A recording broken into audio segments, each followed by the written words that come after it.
All right, good morning, everybody. Hope you enjoyed last night. I think it would have been a bit too cold if we'd have gone outside. But no, I hope you enjoyed it. A couple of logistics for today for the depot. So we'll be leaving reception area at 1 o'clock for transit to the depot. We will be pretty strict on time, so please ensure you're there at 1 o'clock. You have your numbers on your name cards, so we need to congregate. When we get off the bus, there'll be me, Claire, John, and someone else I'm going to collar with a bit of paper with the number 1, 2, 3, or 4. For those that wish to go direct from the depot to the airport, if you'll see on the screen, there's a taxi number that's provided by the depot to me. So if you do want to do that, if you take a note of that number, and you can make your own arrangements to do that, take a picture. So that should enable you to get to the airport direct. Okay. So today's agenda, we have the ICPC update. We have the knock from Dr. Michael Clare, Camino from King's College London on the security update, TRSG from Anna on behalf of the TRSG co-chairs, the RPSG from Anya, the SUDG from Peter Barham, Polisavici, Luciano, coffee break at 11, the DKCPC report from Brian, the EC review from Steve, the Law Advisor report from Neil. I haven't been made aware of any AOB. I still only received one offer to host the next meeting, which I'll tell you at the end. And then that should see us through to 12:30. And as I said at the beginning yesterday, that unfortunately we can't provide lunch at the end of the plenary. So if you could make your own arrangements at the hotel for your lunch, and we leave again, as I say, at 1 o'clock. So if you've got any questions, please come and see me during the break. Okay. First presentation then is from Andy Palmer-Felgate on behalf of the ICPC General Manager.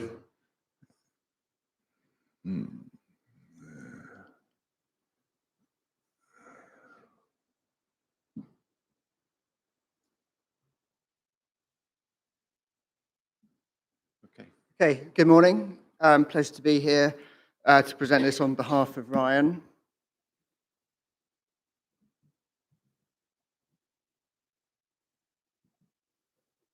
So a little bit about the ICPC. Most of you are familiar already, but it was founded in 1958. It's the world's leading organisation promoting submarine cable protection and resilience.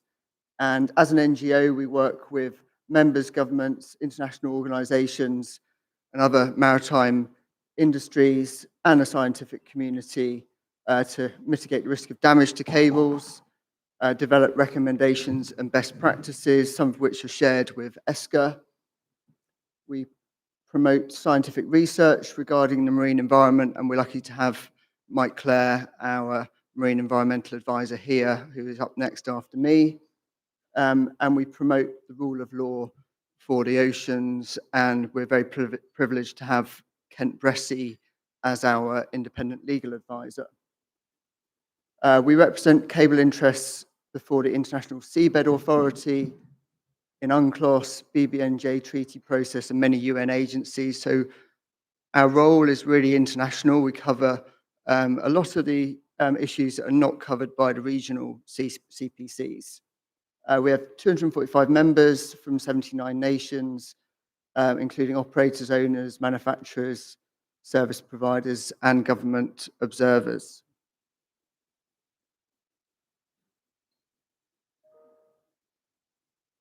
So ICPC and ESCA, we have an MOU. We've had a long-standing partnership. We keep an open dialogue on media inquiries. We foster collaboration between the two organisations, and we collaborate on initiatives. We're delighted to support the ESCA BT Tower event, along with Suboptic and the Next Gen Awards. And of course, we're very privileged to have John Rottersley serving both on the Secretariat of ICPC and ESCA, which helps to ensure good comms between the two organisations. Our leadership, we have Dean Viverka from Southern Cross as our new chair. Graham Evans from EGS is the vice chair. And then we have our executive committee members, some of whom are here today, myself included, is Simon Webster as well from NEC. And yeah, we meet once a year as the EC, and then we have our annual plenary with a pre-plenary EC meeting. Here's the Secretariat team, Ryan, John, Mike, Kent, and then the support from Linda, Marcia, and Christine. Our mission is to be the world's leading organisation promoting cable protection and resilience. And we envisage a global network of reliable and resilient submarine cables that coexist with the marine environment. And we've been a long time, so I thought it was just interesting to bring out some of these historical records from our meetings. And you can see the issues such as cable burial techniques, charting of cables, this debate over security, and is it appropriate to be telling the enemy where the cables are on the charts. That was discussed at an EC meeting back in, when's this, October 1960. And here we are having the same conversation. So long collaboration of working together with industry and governments, predating 1958. In the present, we continue to engage with the international forums. We do targeted engagement with governments.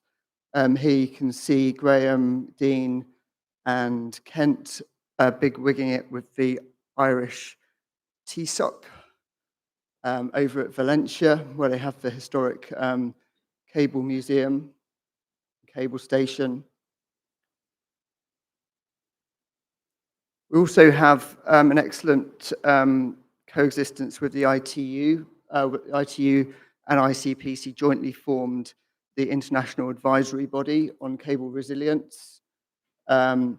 And this is an excellent way of really raising the profile of cable protection issues with governments and getting them to adopt best practices in a way that ICPC, ESCA, and other trade organisations have been unsuccessful at doing because they just don't have the profile, whereas here we've got government ministers from around the world who are actively interested and participating. On the project side, we're funding 2 PhD researchers.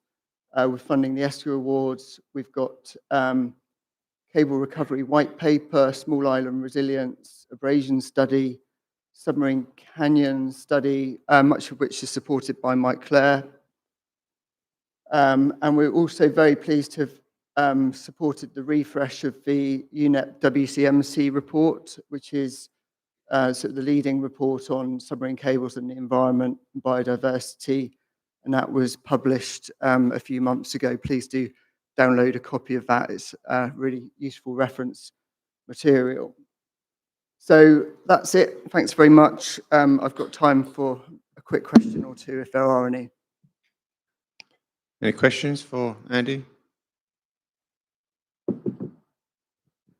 Okay, thanks, Andy. Okay, thank you.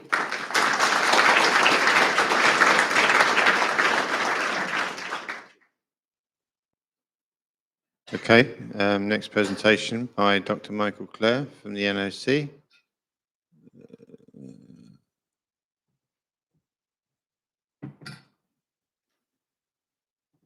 Brilliant. Well, thanks very much for the invite to come. Also wanted to thank you and compliment you, Clive, on the carpet with the fibre optic cables, the coaxial cables and the power cables embedded.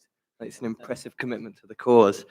So I'm going to be talking about fibre sensing, so following on from the panel yesterday, but particularly talking about some recent advances in technology and science and how we are using and hoping to use subsea cables for monitoring changes in the ocean, which may have some benefit for cable protection and understanding resilience, but particularly for helping us understand one of the really pressing issues of our time. And this is very much a work in progress. This is a project that's been funded by a fairly new funding agency in the UK called ARIA. And this is a collaborative 2-year project between the National Oceanography Centre and the National Physical Laboratory, particularly led by Giuseppe Mara in the front right there, but including people like Izzy, Mohammed Bilal, Carl Spingis at NOC leads the project. So I think you're all well aware of this as an industry that works in the ocean, that the ocean is a complicated place and there are currents all the way around the ocean. And so this cartoon is an overly simplistic view of how the ocean works. This is the great conveyor belt of currents that circulate. Surface currents here shown as kind of orangey red.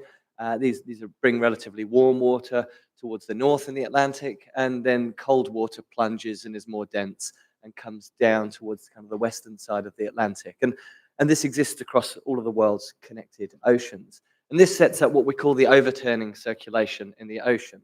And this overturning circulation is one of the things that keeps, for example, the climate so mild in the UK despite its latitude. The ocean plays a really, really important role in taking up excess heat that's been created by humans, but in modulating our climate. And understanding how this conveyor belt is changing helps us understand what the likely future changes in climate are going to be. And as this changes, things like weather become more extreme. So we're in this unseasonably rainy day here in Sicily. Climate change, I don't know. But there are forecasts and there are predictions about what might happen. And so this was based on some of those early papers on what happens if overturning circulation shuts down. So the day after tomorrow from 2004 suggested that we could see an instantaneous sudden cooling of the northern Atlantic. This is catastrophism at its best. In reality, though, it's much more complicated. And actually, you know, in that movie, the scientist says, my theory is correct. It starts shutting down. He was proven right. These are just some articles from the last few months about this Atlantic meridional overturning circulation. And lots of studies coming out. And many of these studies are, in some cases, quite contradictory. Some say there will be a catastrophic shutdown, total collapse of vital Atlantic currents. And a few weeks later, another one says, well, maybe it will cool a little bit. The current IPCC forecast suggests it will likely slow down, but it won't shut down within the next 100 years. So things are okay, but what it's doing is it's changing conditions. It is changing weather patterns. We're already seeing storms, extratropical storms in the North Atlantic push well into seasons where we haven't seen them before. They're starting earlier in the season.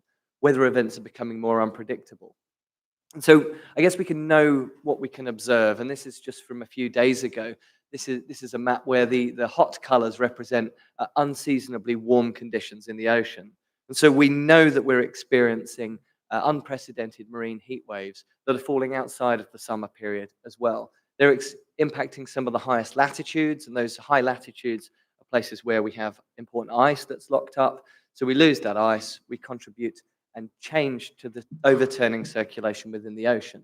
But also these manifest and have all sorts of impacts on setting up tropical cyclones in some regions, and also having impacts on biodiversity in the ocean. And these impacts that are changing change the baseline of the health of the ocean, which is why there's also growing interest about the impacts of some activities that some people would perceive as being relatively small. It's a backdrop of the fact that the ocean is under increasing pressure. So as we start to zoom in, we see that these currents get a little bit more complicated, but even looking at it at this view, this is still a very simplistic view. But in essence, what we have is relatively warm water that's coming up through the Norwegian Sea and the Barents Sea. That warm water interacts with Greenland, and as that water becomes warmer, it starts to melt the ice. And instead of cold, salty water plunging underneath, we're now getting fresh water that's coming, and it doesn't plunge as much, and it means that overturning circulation starts to shut down. And so the IPCC report has particularly picked up on some of the key locations where we have these engines for ocean circulation. The Norwegian Sea gyre is important, the subpolar gyre is important. We want to understand what's happening in these places. We want to see basically how this surface water is coming in, what the deep water looks like. And the deep bit is really important in this presentation, and I'll come back to that. But we can observe stuff on the surface of the ocean quite easily with satellites at now quite exquisite detail, very high temporal resolution. If we want to observe stuff at the bottom of the ocean, it's much more challenging. I think you guys all know quite how difficult it is to do things in deep water. So we're looking to see how do things change, and are we seeing a slowing? Are we seeing a slight shift in patterns of seafloor currents, for example? Or are we seeing sudden changes? Or are we seeing changes on a seasonal basis? So it's really important for us to be able to observe these things in real time and actually see how changes are happening in these conditions. But we're limited. I think papers like this, I've presented this slide at ESCA a few years ago before. This is a kind of a schematic view of the global ocean observing system, and I think it looks incredibly impressive. Lots of exciting toys and tools that are being used to measure all sorts of different aspects of the ocean. But this is a little bit disingenuous because it makes it look like we're doing a really good job of this. And actually, the ocean is 71% of our planet. It's massive. And each one of these point measurements is only taking a snapshot of a very localized point of what's going on in the ocean. So this global ocean observing system is aiming to record a whole heap of different parameters, sea temperature and salinity. So this is so important for understanding and monitoring this overturning circulation. Currents, carbon, oxygen, and increasingly noise type and intensity. So this is also where things like distributed acoustic sensing might start to come in. So several decades ago, some of these arrays of oceanographic moorings were installed and have continued to be overturned, to be turned over on an annual or twice annual basis. And again, I think these give us a snapshot into what one transect across the Atlantic might look like. But you can see the cross section for these two transects with these moorings, and the vertical lines with the circles on them represent these moorings. These are only measurements at an individual point. We have current meters and temperature sensors and other sensors on these moorings. But again, they only give us a small snapshot. There's huge parts of the ocean which are unmonitored and unmeasured. We have things like Argo floats, which bob around, periodically surface. They stream data that can be picked up in near real time. But Argo floats typically are limited to the top 1,000 meters or so. There are a few that go 4,000 meters deep, but there are many parts of the ocean which are deeper. So typically very, very shallow. This is showing the kind of density of observations over time since the Argo floats were implemented. And again, it looks impressive, but we've still only got a handful of measurements in some places. And we know ocean conditions change an awful lot spatially and temporally. So we lack measurements really in deep water. We're not getting reporting from most of these observations in real time. And we are relying on expensive and high emission vessels. So we are also kind of having an impact with our emissions from the vessel. So this is kind of where we are at the moment. We're doing a reasonable job. We're starting to build observations, but clearly, because we don't have the full picture, there's contradictions in how we interpret those data. We rely on vessels, Argo floats, satellite observations for the sea surface. But as we get to the sea floor, where we might want to be monitoring some of these currents and this overturning, we simply don't have measurements in large parts of the global ocean. And actually, most of our measurements are focused in the Atlantic. There are other places, the Southern Ocean, complete dearth in many places of observations. So fibre sensing may actually start to provide a complementary tool which allows us to start filling in gaps. But to get there, we need to trust and understand the data that's coming out from this. And I think this is a technology and a science which is moving rapidly. So every time I present something, it turns out I'm wrong because something was published yesterday. So this technology is moving really, really fast. But this is making use of sensing technology, which has been developed by this industry, primarily from a health monitoring perspective or from a cable fault detection perspective. So I think there's been some fascinating papers. This is from about 5 years ago, a paper that looked at a cable off the US coastline, with distributed temperature sensing. And here we can basically see over time the influence of breaking internal waves that suddenly introduce a massive change in temperature. The scale here, we're seeing several degrees change in the ocean suddenly manifesting. And if we just took a small observational window, we'd miss this change. We'd miss important processes which contribute to mixing in different parts of the ocean. I think advances in distributed acoustic sensing are really showing now that we can not just detect strumming on a cable, but with calibration, with measurements of things like acoustic Doppler current profilers, which are kind of speed cameras in the ocean that measure seafloor currents, we can now calibrate these measurements and not just detect that there are currents, but can actually detect how fast those currents are, and using changes in phase also detect what direction they're moving in. So this is really exciting, and hopefully that information is also useful information to then understand hotspots, for example, for abrasion and chafe. And this is moving really fast now. I think a lot of the publications have been on monitoring earthquakes. Izzy's shown some really nice work from monitoring volcanoes, and there's still a paucity of any sorts of measurements for underwater volcanoes, so lots of opportunities.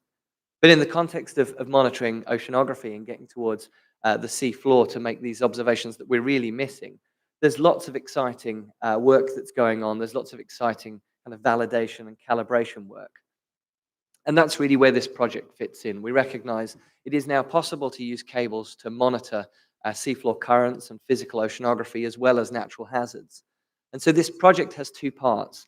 The first is looking at a relatively short-range cable, so about 150 kilometers on an unrepeated system, and not making just measurements of distributed acoustic sensing, but trying to see if we can actually image into the water column. Some studies have used DAS to image the subsurface, so we're interested to see, can we actually resolve vertical structure within the ocean? But most of what I'll talk about in this presentation is looking at long-range sensing, so an approach called interferometry, using an ultra-stable laser, which was pioneered by NPL, so Giuseppe Mara, who's published a few papers that some of you will be familiar with.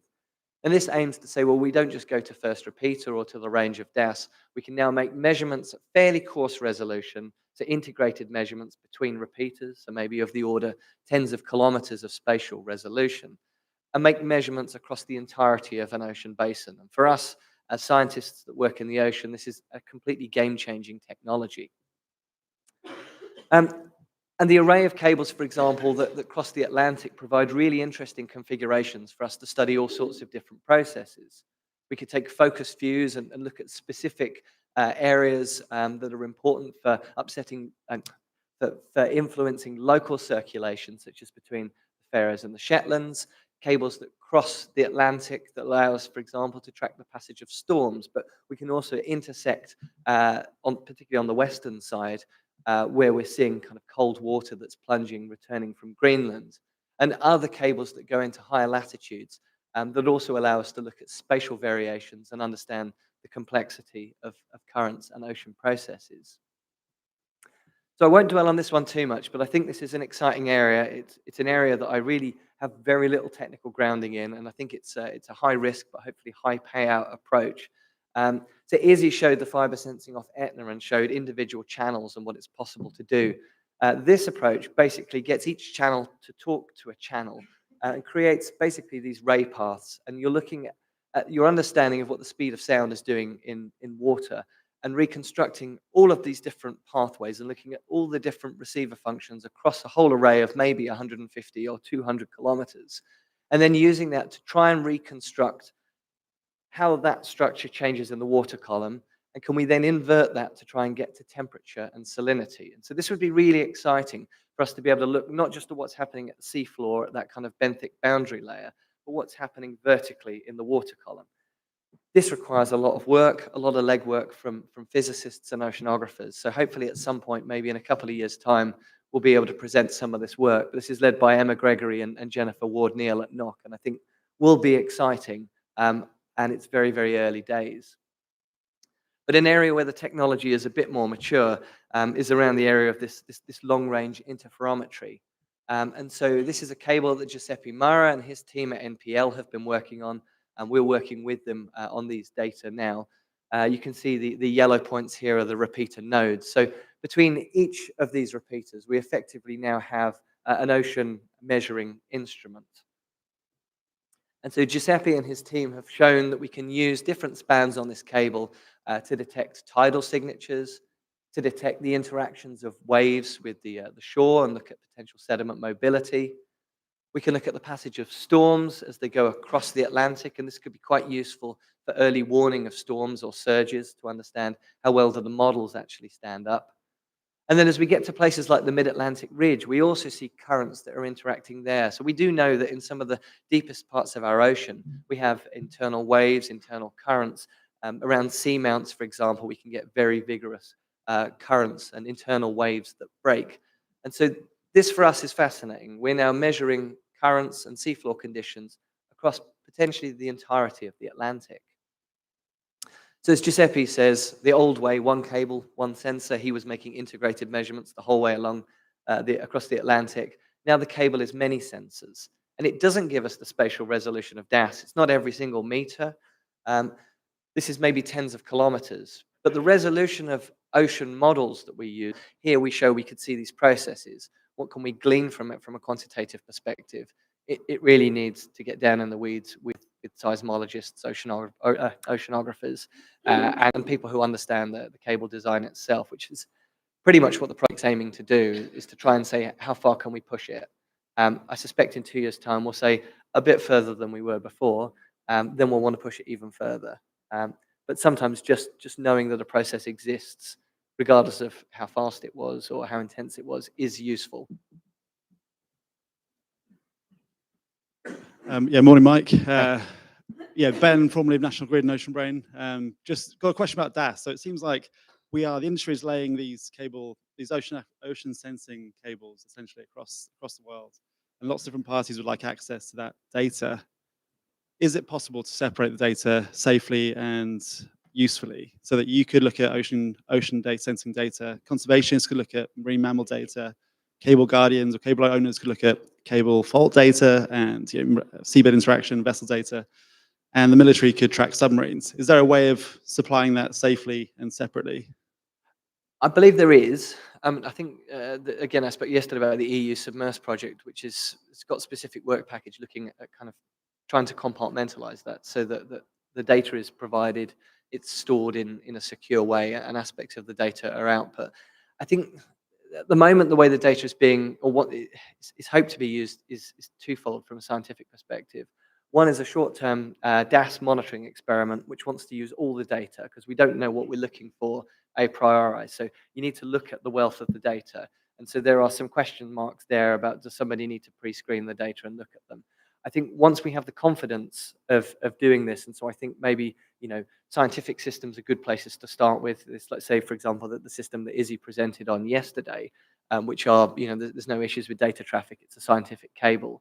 We get the confidence, we know what we're looking for, then we know what the signature is. So whether it's a frequency range or whether you can hunt for a specific signature, then you have that data output that feeds into the science workflow, for example, but the rest of the data might be serving its primary purpose for cable fault detection or monitoring for other purposes. But I think that's where a lot of the legwork needs to go in. I mean, I've focused on, we want to see things, we want to believe the data. But there's a much bigger piece on, I think, how data is shared, transmitted, because if the confidence isn't there, then we run the risk of not being able to use it for multiple different purposes. Thanks.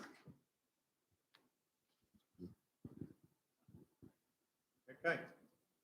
Thanks, Mike.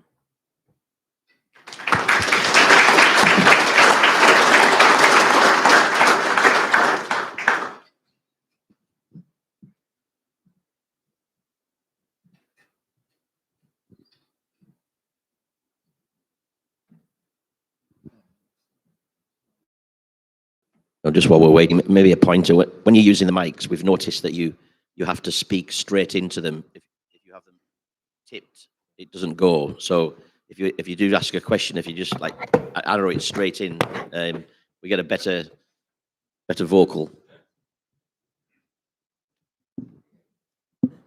Okay, good morning, everyone. Thank you so much, Clive, ESCA, Steve, John, and so forth, for inviting me to speak here today and to present on a very short review that ESCA has commissioned myself and a colleague, Byron Colley, to conduct over the next coming months.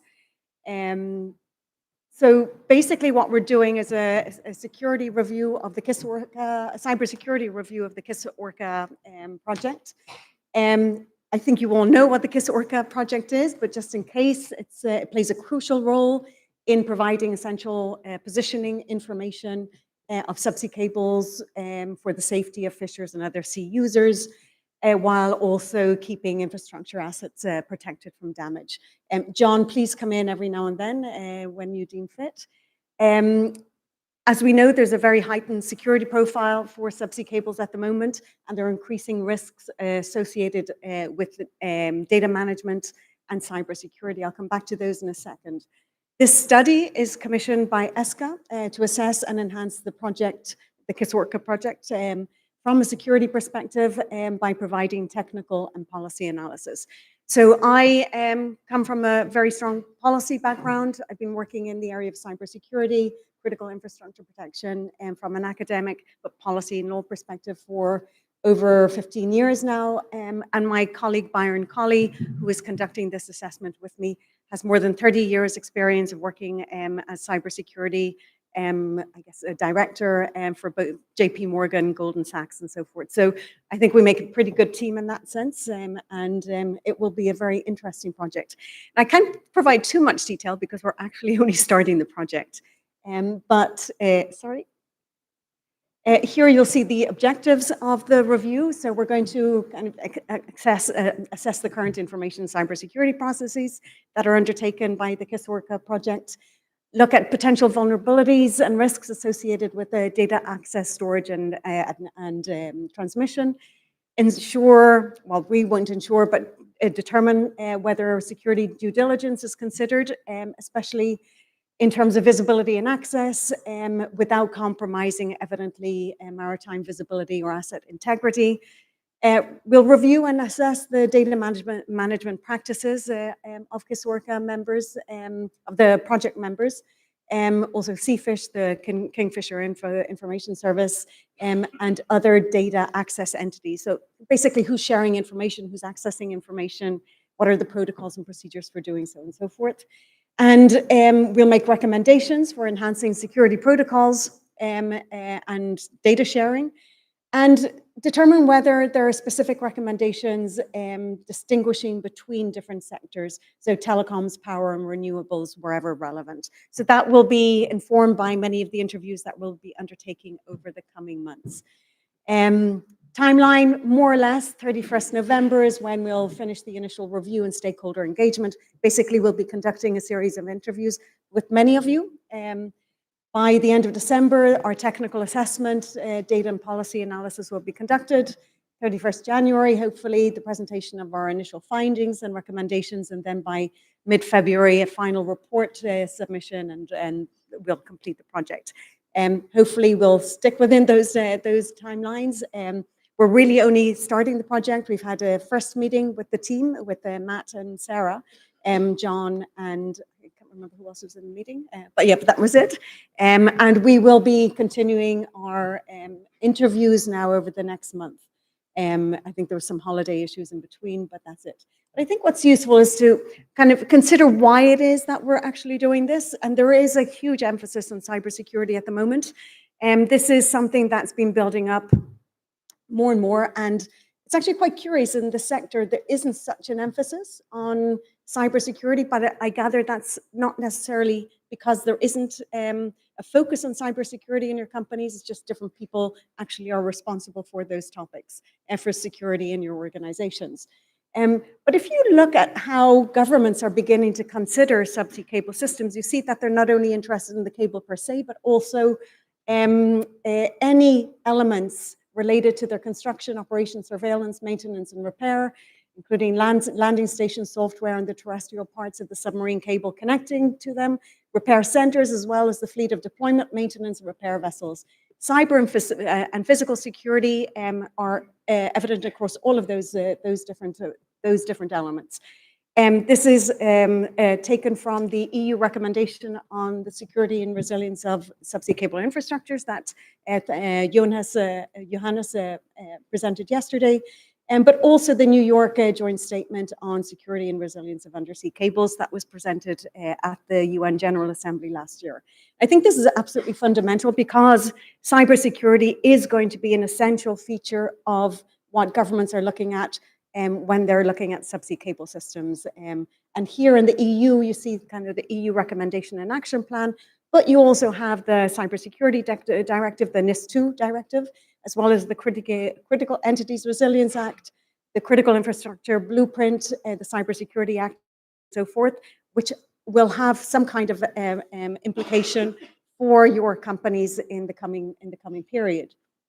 At the national level, a lot of these instruments are being transposed into national legislation, so you'll see more and more requirements coming, and you'll see other requirements stemming from critical national infrastructure designations. I think this is I think pretty key in the UK, but also the EU. You'll see increased emphasis within all of this on cybersecurity risk management. For example, NIS2 puts an onus on governments to ensure that there are additional cybersecurity risk management exercises, risk assessments being conducted by relevant companies and so forth. There are specific ISO standards and so forth. And what's very interesting in the US, if you look at the new FCC rules, cybersecurity and supply chain security are critical across all of this, tied to the broader US-Chinese competition. But you have triggering events like Seoul Typhoon, a massive cybersecurity breach that affected US telecom systems in the US, but also in Western Europe and the Pacific last year. So lots of things happening that make all of this work increasingly relevant to this sector. And I think there will be increasing scrutiny, more and more requirements moving forward in relation to ensuring cybersecurity. John? Yeah, thanks, Camino, and a great update on the project. And I thought it might be worth just giving a little bit of context as to why we commissioned it. So hopefully most members are aware that KISS-ORCA is a safety project first and foremost to help keep other sea users safe and operating in the vicinity of submarine cables. And it was set up as a directive from the Marine Accident Investigation Branch in the UK following a snagging incident which resulted very sadly in a loss of life. So of course the authorities then said, well, you have to do more to let other sea users know where the cables are, and so on. So the project is developed from that, and it's brought in offshore renewables and other infrastructure as well. But it's always been a safety project and not something that we've looked at from a security perspective. And as we heard from Anna Butchart yesterday, governments think about these topics differently. And when we've had engagement with governments, they've got varying views on charting of submarine cables. And so we thought it was important to make sure there's been a security assessment, make sure that the processes are robust and up to date, and that we've taken a good view from a cyber and data management security perspective as well.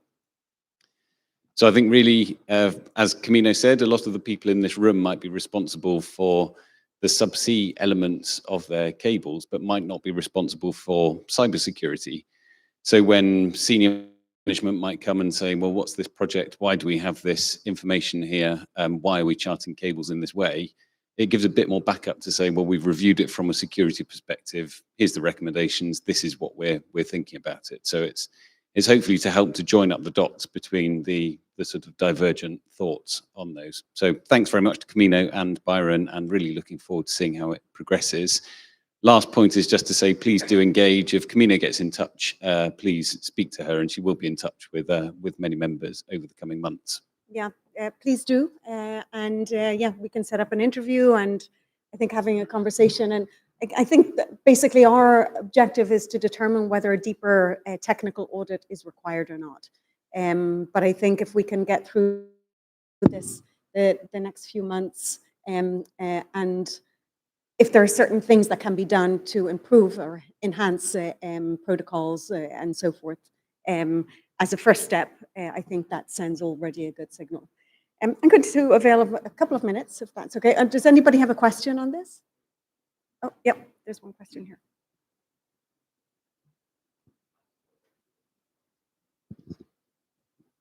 Thank you, John. Thank you, Camino. Fantastic presentation, and really glad to see this piece of work going on. One of the questions that's obviously gone around for quite a long time now is looking at and addressing the presentation of cable exposures and cable burial on the Kisorka site. Is that something you'll look at and maybe address from both a Kisorka perspective, but also those with really critical infrastructure? John, we've had this discussion. The £1 million question.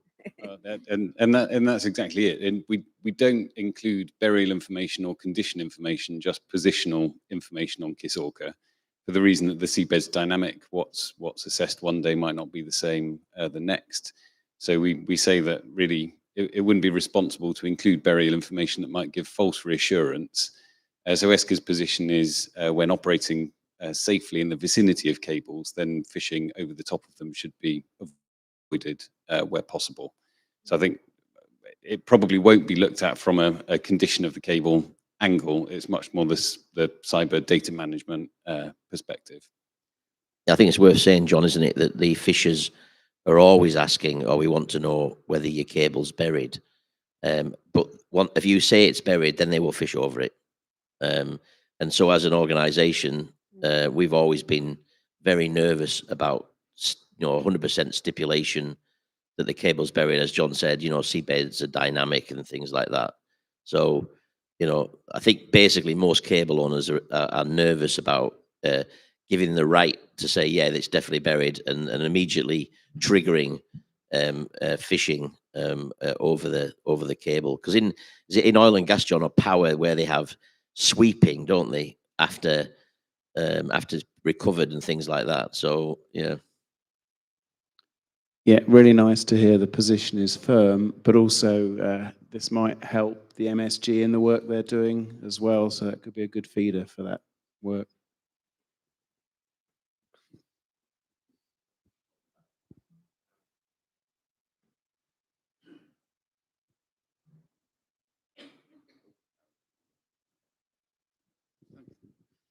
Yeah, thank you. It's a great presentation. Just something on Kisorka. As somebody who deals with the fishing industry on a daily basis, whereas Kisorka is updated annually, you'll find nowadays, and it's certainly become more relevant in the last few months, that most of the fishing industry in Scotland, Europe, Dutch, the French, all have their own updating systems now, and their cables are updated on a weekly basis. So if I was to give information to them tomorrow, their cables would be updated by the weekend. And I'll talk to you later about all the different systems that are operating at the minute. Okay, more an observation. We should talk. Yeah, we'll talk later. Just one more question, John? John. Just one more, because we're over time. Hi there, morning. Kerry from Desnes. I note that the app has oil and gas infrastructure captured on it, but I can't see any kind of data on the infra. Is there an aspiration to have that included? Yep, if you saw the last point that I made, we'll try to differentiate between different sectors using the application, I think. Is that the question?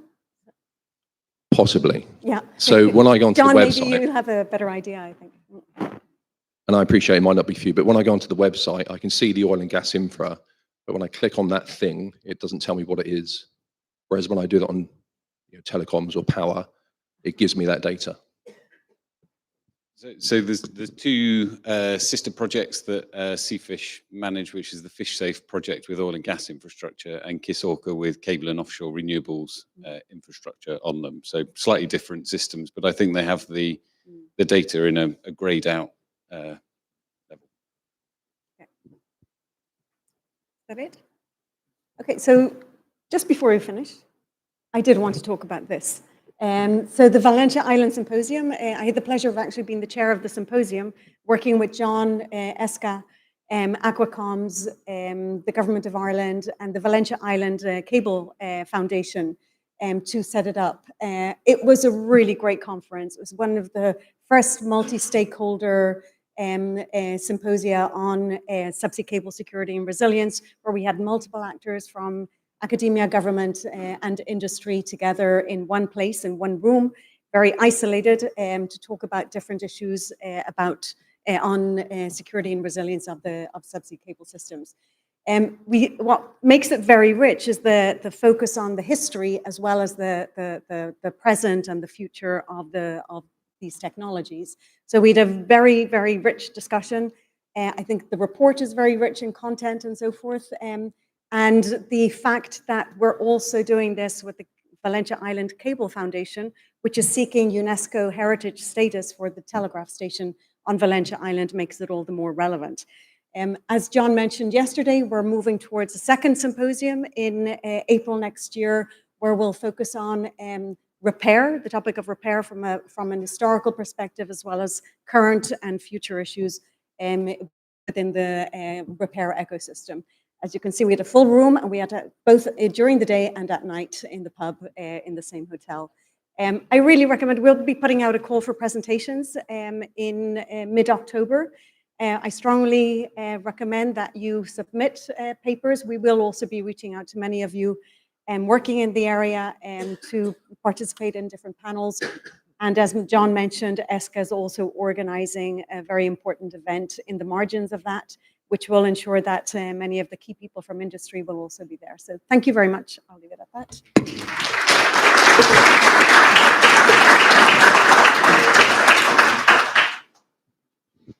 Okay, the next presentation is from Anna Farley for a TRSG update on behalf of the TRSG co-chairs.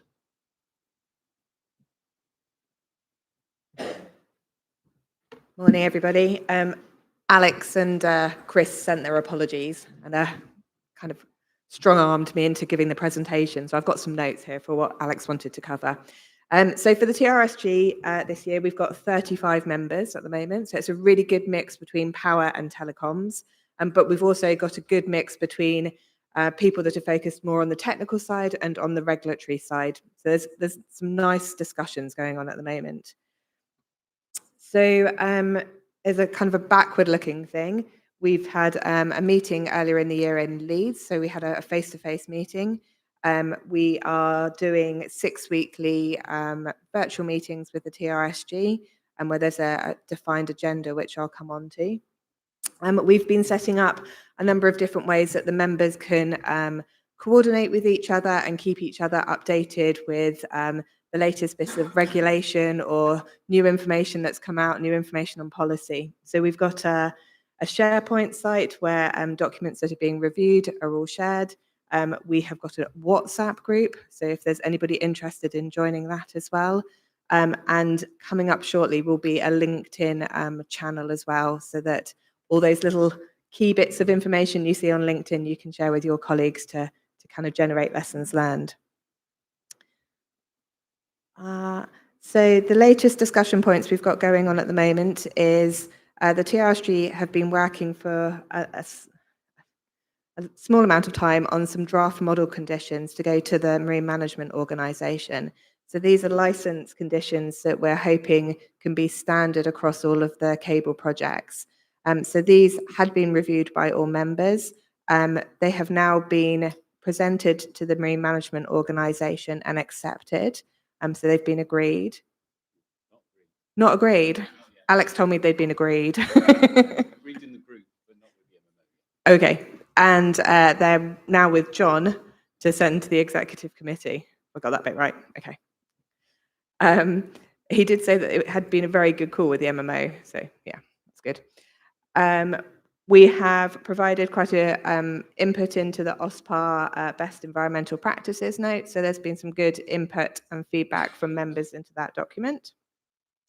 And for members of the TRSG, you will have seen recently, as in this week, there was a glossary of terms shared to the SharePoint site. So this is for members to review and comment on, noting that it has to cover all of the different sectors. So it's got to be powers, renewables, and cables when you're thinking about your comments in terms of those glossary terms.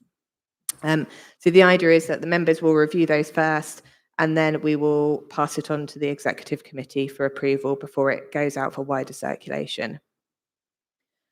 In terms of kind of coming up, the implementation of an archaeological guidance note.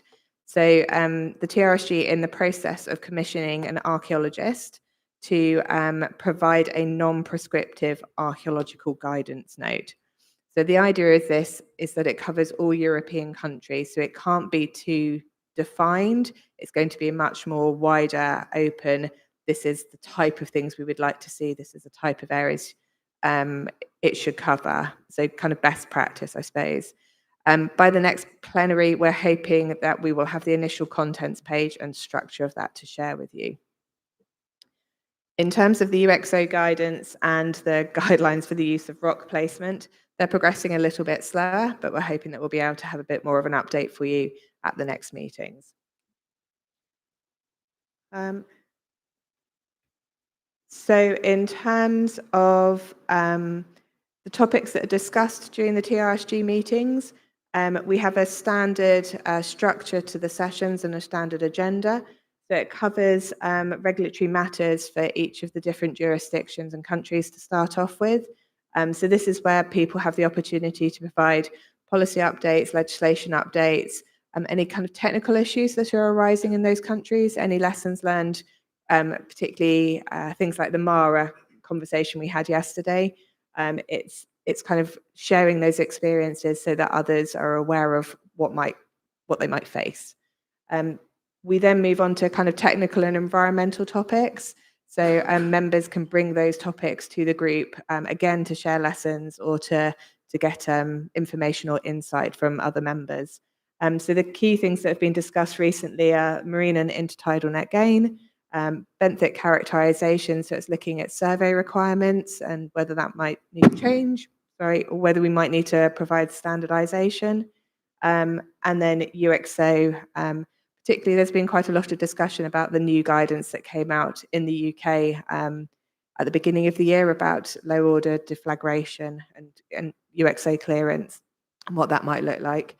And also horizontal directional drill. So we're still getting a lot of pushback from UK stakeholders on the type of information to provide if you want to do a horizontal directional drill. So it's just making sure that we're having a common voice when we're talking to our regulators and our stakeholders, and understanding where different companies' conversations are going and what they're facing at the moment.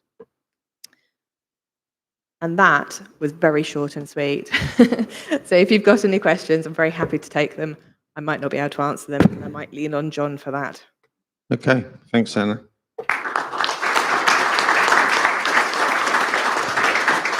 So, any questions for Anna? Easy.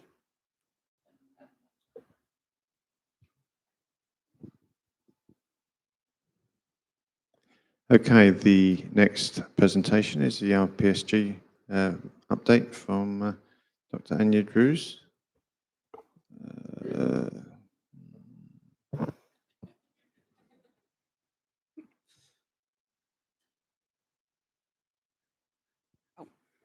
I need to press my buttons on my own, okay. All right, the RPSG update. Let's start with the bad and disappointing news first. We do not have any new guidelines issued. So whatever I've been promising you in the last time in the Edinburgh meeting, we didn't do anything. So, but instead, in Edinburgh, I was sitting down with my co-chair, Chris Lomax, and we said we need to restructure this entire RPSG. We are a whole lot of people when it comes to writing guidelines, doing stuff. They're always the same suspects who are doing the work. And but we want to make use of all of these members, and we want to make use of the knowledge they have. And so while everyone was discussing something else, we were sitting in the lobby and we're making a plan. So the most disruptive plan we probably have ever made on the plenary. So then we have been deciding, after we knew what we want, that we are going to have a meeting in Amsterdam to speak to the RPSG members about it. So this was a very small and fine meeting where all of these important points have been discussed. And so that's what I'm going to talk to you about now. Basically, what have we done in the last 6 months? So you all know from your own organizations, when you restructure, you do not get anything else done. That's why we do not have any technical notes or guidelines, but we have sorted everything. Yeah, that is. So the first thing what we had to sort out accidentally in April was that our SEGRE interface, Barend Bentvelsen from TenneT, he quit. So he was leaving TenneT and therefore also was leaving the position of the SEGRE interface for us. He went to NKT, so maybe at some point we see him again, would be very nice, but we had to find a substitute for him quite quickly. And here is our new SEGRE interface. So Matt is not here today, but yeah, Matt Ruhl from Red Penguin is now the person who is taking care of working the relationship to SEGRE. And now we come to the reorganization. So we have been dividing the RPSG into 5 work streams, 4 real ones and the fun one. So the 4 real ones is the work stream 1, where we're covering everything with regards to the development stage of a cable project. Environment, consent, wherever the interface is, surveys, and whatever is coming across. So then the work stream 2 is on route engineering and installation. Work stream 3 is on operation and maintenance. I always forgot what this IMR is. So it's something with monitoring and repair and inspection. That's the I, yeah. And the cable monitoring itself and decommissioning. And work stream number 4 is the cable properties work stream. And then we have the fun work stream. These are the observers. So we have, of course, Claire and John supporting us in this work stream. Then we have colleagues from the Next Generation group being in there. And we have also quite a close collaboration to the other co-chairs of the other subgroups. So, but these are the allowed members for this fun group. Everyone else has to go into a working group where we would like to have access to their professional knowledge and want to make use of it from all of the members. Okay, here it is a little bit more in detail what we are going to cover here. And I just want to mention that Chris, so my co-chair, has been doing really a hell of a job. He has been calling up every member of the RPSG group, writing them emails, calling them, and asking them, in which group do you want to go? And if they were not responding, they had to leave the RPSG. So we were a bit strict on that. It felt sometimes a little bit mean, but well, if we want to move and if we want to have process and if we want to really come to the point that we are issuing guidelines and not carrying guidelines around with us for 2 and more years, that I think was hopefully a good step to take. So this is a little bit on the organizational part. So here we have the RPSG, then Chris and me as the co-chairs, and underneath we have the working streams. So every work stream has now 2 co-chairs who have been selected by those people who have been assigned to the working groups. And then, of course, under these working streams, we have the technical working groups. We always had technical working groups that are those groups that are writing the guideline, where we then have minimum 3, maximum 5 people working on one topic.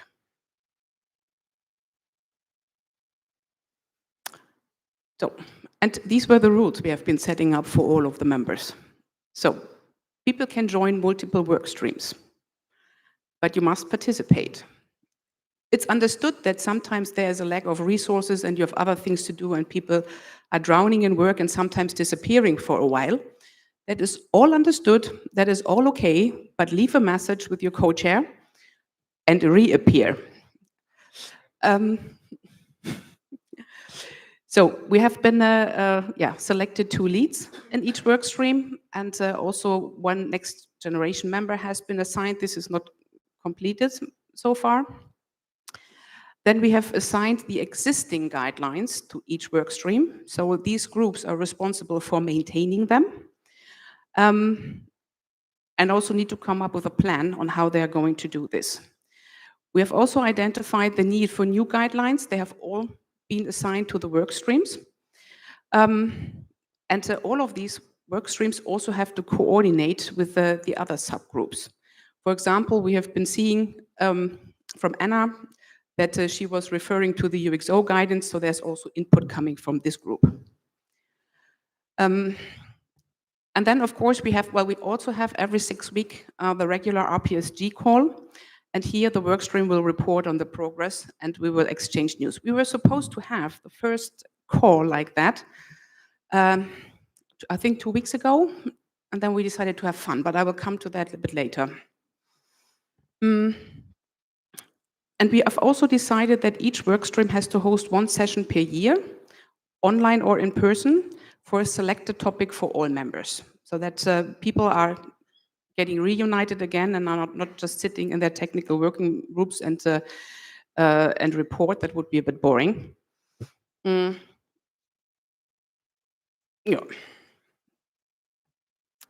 So these are the chairs that we have.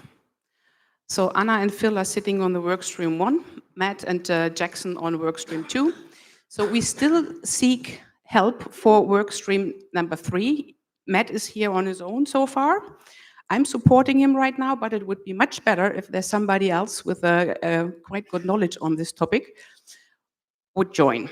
And then for workstream number 4, Richard and Heinrich are the ones who are chairing this one. And the groups right now for the workstream 3 and 4, they are quite small. So we are seeking here a little bit more support. So if you feel that you can contribute here, please tell us. Another topic we have been discussing in Amsterdam was, what do we want to issue? And we decided to issue only technical notes and guidelines, nothing else. So, and then we have been putting down what should be the characteristics of these guidelines and also these technical notes. And I would say what maybe is the most challenging part now for the technical working groups is that they have to keep it short. So we said for the guideline, approximately 5,000 words, plus pictures and diagrams, because some of the guidelines, that's also why they are taking so long, are quite some monsters. And when you have to update them, you have to fight a monster. And therefore, sometimes it makes sense to write guidelines on shorter topics or on just a fraction of a topic and then have more for an overarching topic. So, and yeah, the technical notes are more background information or supporting information or can be a case study. So this is what we have been planning. The guidelines have been now sorted into the different work streams. So, and then there's another hobby we have. We want to update our terms of reference. The terms of reference are published on the webpage of ESCA, and they have been drafted about 10 years ago. So we have already been looking at it and want to update them. And one of the key terms is basically that we want to integrate the new structure and the new way of working into this one. When we have been reviewing this in the RPSG, this will hand it over to all of the other co-chairs of the other subgroups, because I believe that that should be some kind of, it looks somehow a little bit uniform, and then will be handed over to the EC. So and now I come to the special event, what we have been doing instead of taking the reports from the different work streams. So on the 11th of September, we had a very nice online event where 2 professors from the Durham University and University of Dundee have been speaking about anchor penetration. So they have been showing us their physical and numerical modelings that they have done for cable burial risk assessment. So all of you, you know, at least those who have here a little bit longer, is that I've been standing here in 2014 and have been giving a presentation about TenneT's anchor trials, what we have been done in the North Sea, the real experiment. It was really, for me and also for the colleagues, was really nice to see that they have been using this.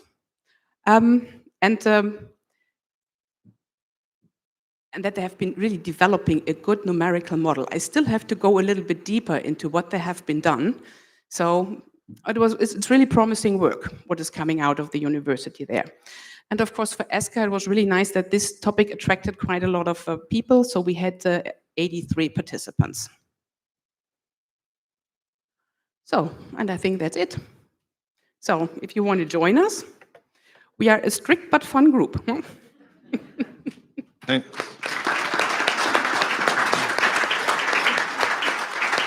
Okay, thanks, Anya. Any questions? Richard?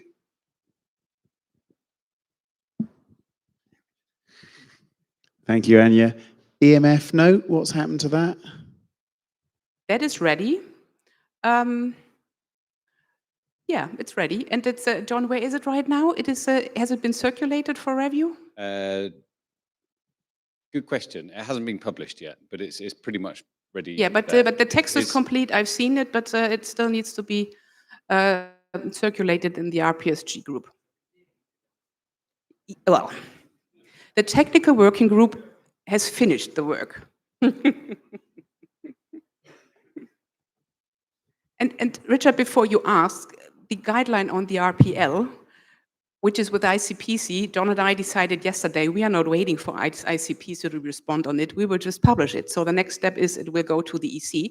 But this is what I want to have on the list of successes in March. But just to spoil a bit.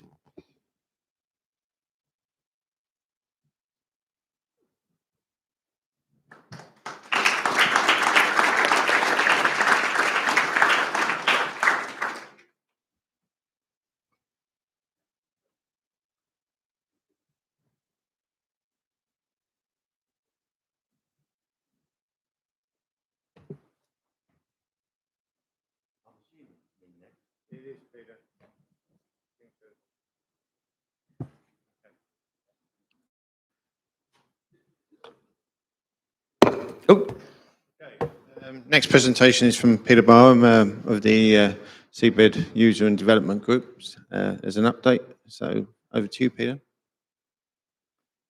Thanks, Clive. Firstly, apologies. I'm not going to give an update from the SUDG.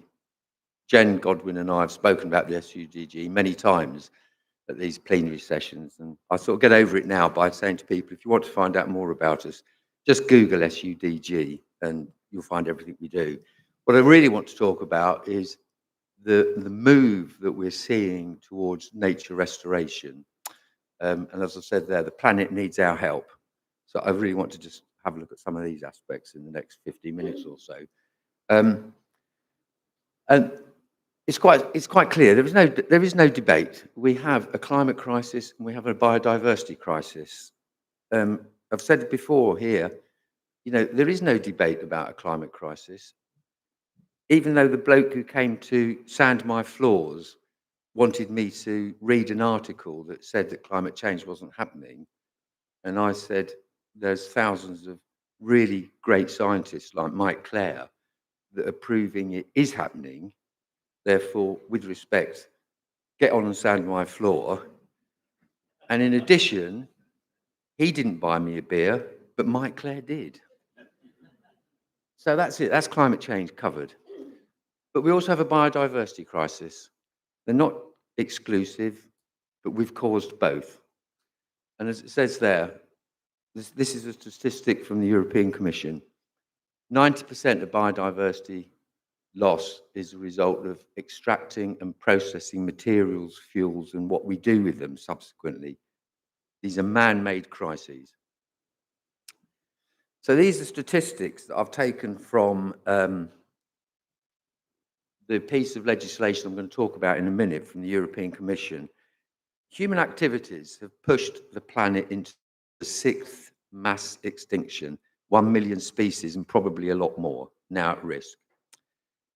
More than half of all birds, mammals, reptiles, amphibians, etc. have been lost in the last 50 years, and extinction rates around the world are now 100 to 1,000 times higher than in pre-human times. We are accelerating the destruction of the planet. The largest extinction event since the dinosaurs were wiped out, you know, when the asteroid hit the Earth. So, what's this all mean? For the planet, this is just some of the sort of statistics that are coming out. 12 million tons of plastic in the oceans every year, now forming these great rafts in the Pacific and elsewhere.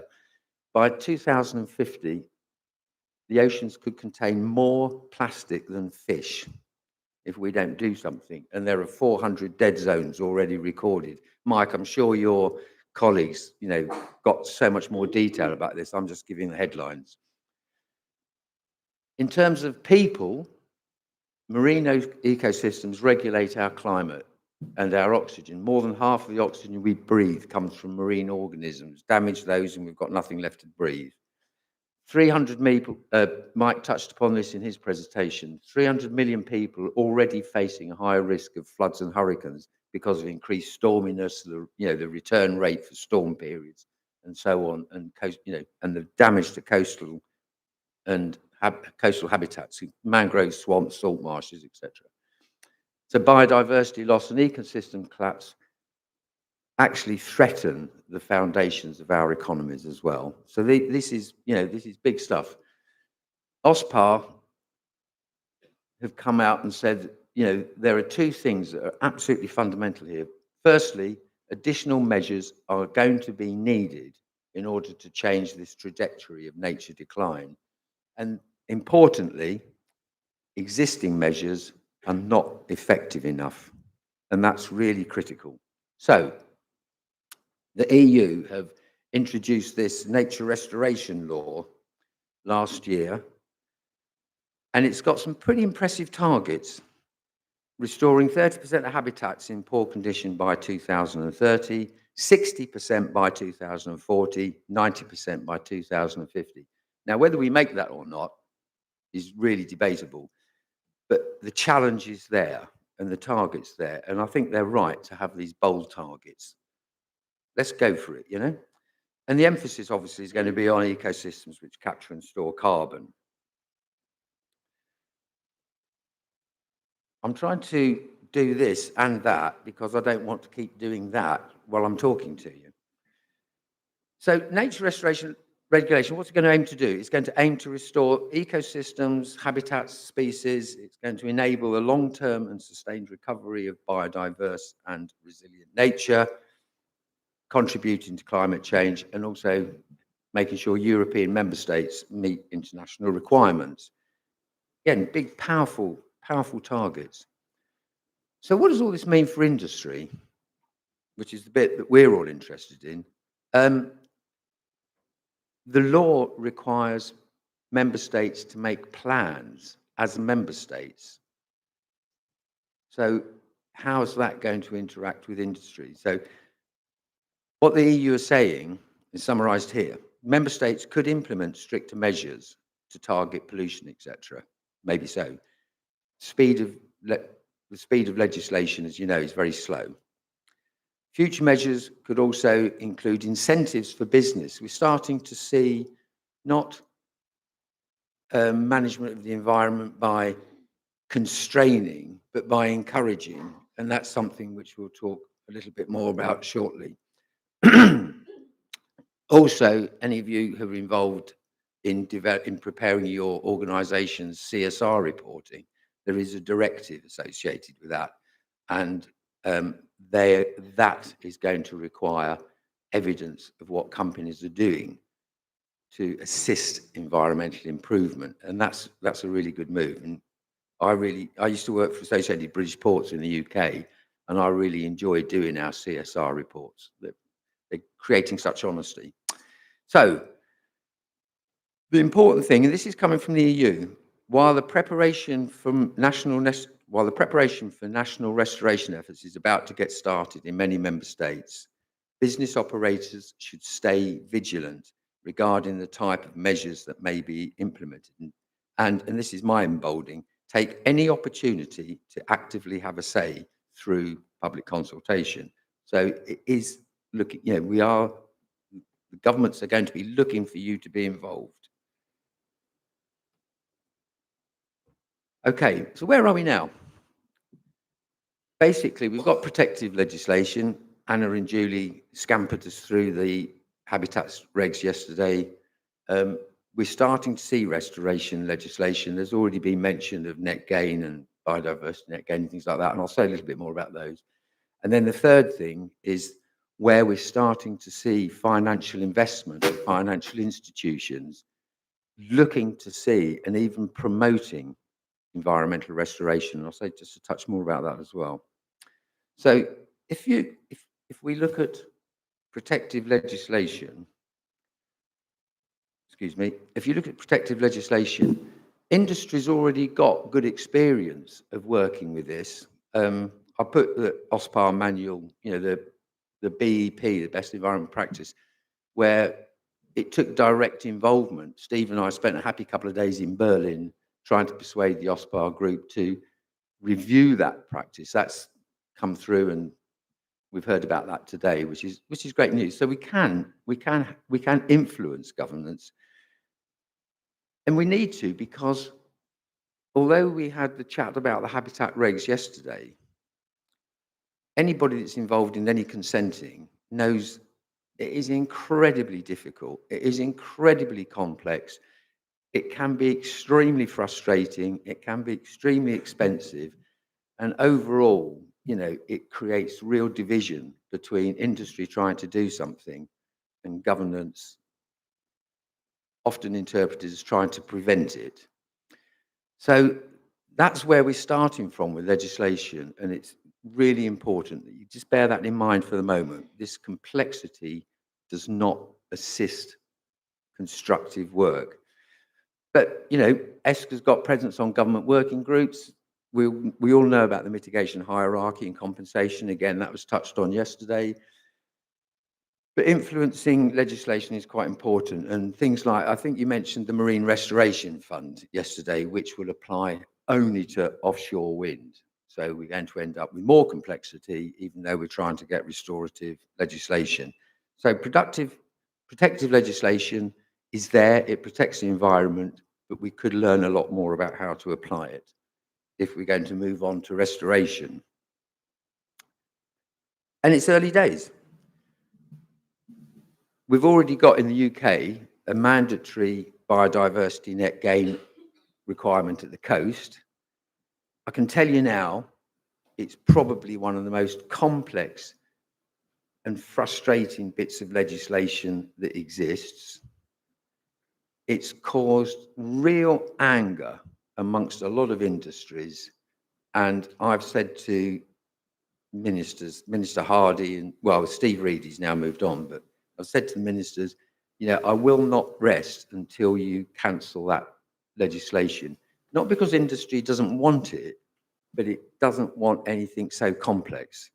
And there's a real lesson to be learnt there if we're going to move on to marine net gain and things like that, because these are all largely voluntary at present. And as a consequence, because we're looking at new legislation, there's real opportunities for innovation. We should not be building restoration opportunity on the back of protective legislation.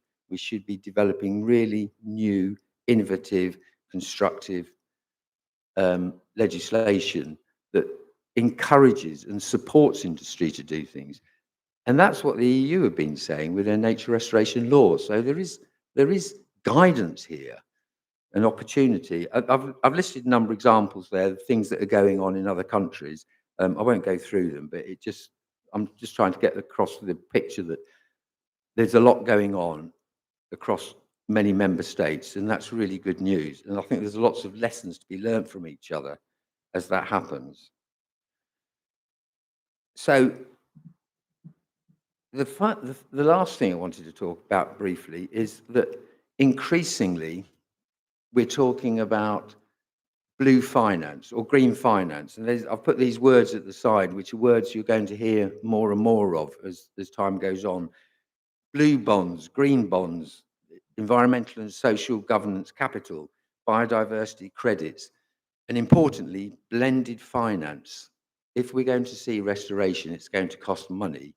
And if there is tight control on how that money is spent, and it's restricted by constricting legislation, the opportunities for joint working in finance become very limited. So we need to see blended finance where philanthropic money can be linked to contributions from industry for net gain or just, anything. All those things need to be brought together. As I say, in blended finance is a great opportunity, but it must not be driven by constraint. The point being that there's quite a lot of people out there in the financial institutions, the investment houses, that are now looking to make sure they can demonstrate and evidence ethical investment by investing in long-term nature products. And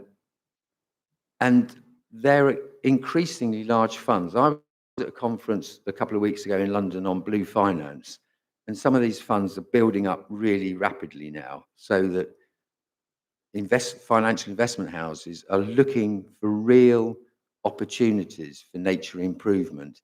And they're also looking at industries to show that they can deliver corporate responsibility and that they can evidence that corporate responsibility if these investment houses are going to invest in their companies.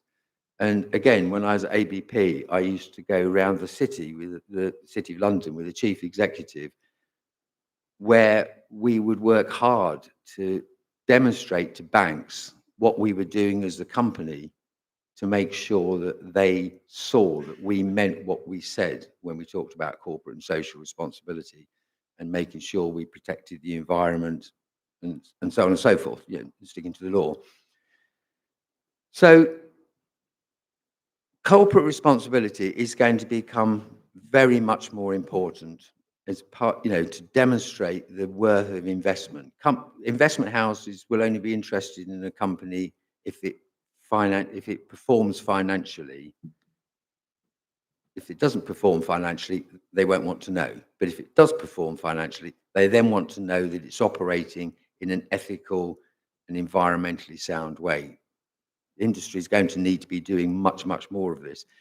And with the subsea cables industry particularly, we're halfway there, because so many industries, you could say that the environment is in the DNA of a lot of industries. We're not building offshore wind turbines, because we can't think of anything better to do. We're doing it to save the planet.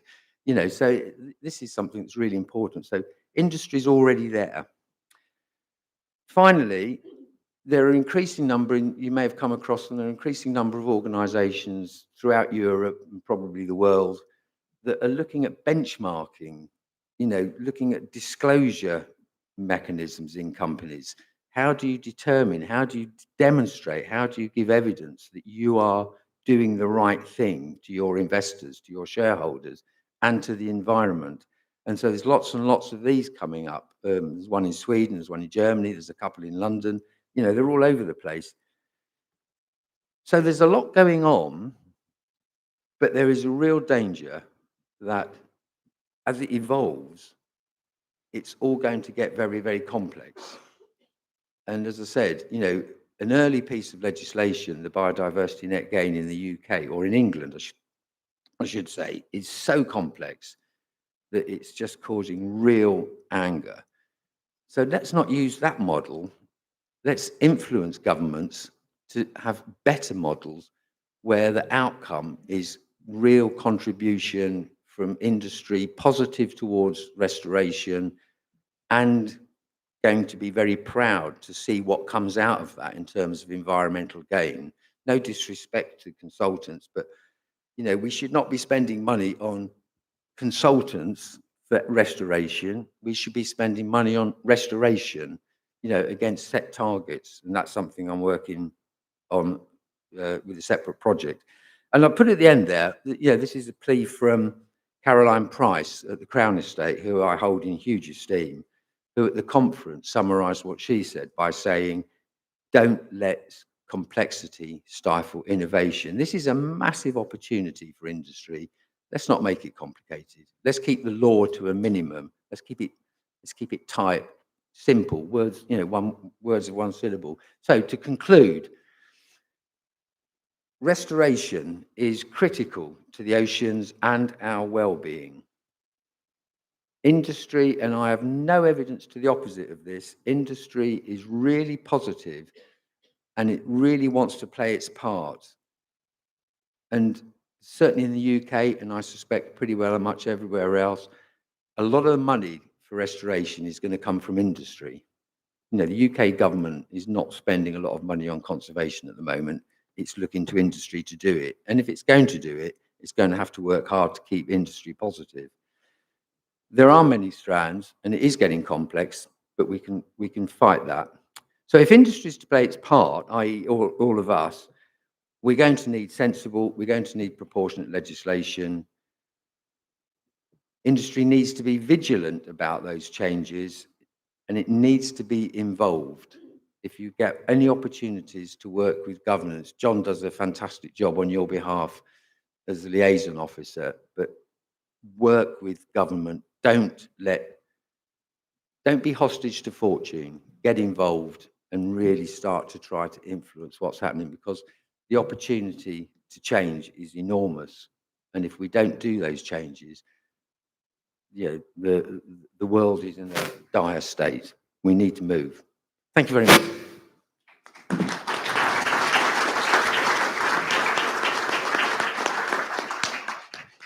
Thanks, Peter. Any questions for Peter? Just a reflection, Peter. Yeah. I mean, in the past, the most damaging to humankind of activity has been changes in climate, and that's what's caused extinction. So I think we shouldn't think we're too smart to be caught out again. So yeah. I think the sadness, Steve, is that there's so much evidence of what we're doing to the planet.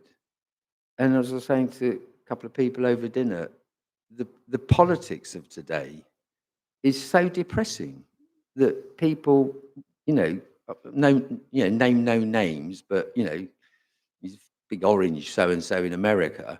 And, the things they're saying are fundamentally untrue. And the social media is being used to whip up this anti-climate change nonsense. And, everything's fine, everything's done. It's not, Mike and how many thousands of colleagues of his around the world are demonstrating this daily. I find it really sad. I do. Okay, thanks, Peter. Sorry. Yeah, perhaps just a short comment, because I happen to follow also the sustainable finance topics. I'm very happy you brought it up, and a couple of headlines. You mentioned already the Corporate Sustainability Reporting Directive. Another key thing to keep on the radar is the EU's taxonomy regulation. So it's a classification system to say what can be considered green investments, because everybody's saying they're doing green investments. By what? The devil's in the details. How do you measure it? What methods? And these pieces of legislation, they have been developed a lot based on industry expertise, and nonetheless, they have turned out to be quite complex. So it's really, there's a role to play, be represented in these groups. So some of these regulations are actually being reviewed now in something called the Sustainability Omnibus. Mm-hmm. So a lot of this is being reviewed right now. And then the question is, how are these tools, these methods and measurements, how are they going to be developed going forward? And one challenge that I would put also to the industry is, if standards are developed, you have to make sure to also apply them afterwards. A lot of the things that I've seen and heard talking to industries, basing myself on industry standards, then industry representatives told us, yeah, but we don't use those standards. So what's the point? So I think there's a role to play. Watch this space. It's quite interesting. There's a lot going on right now. Sustainability Omnibus, review of CSRD and taxonomy.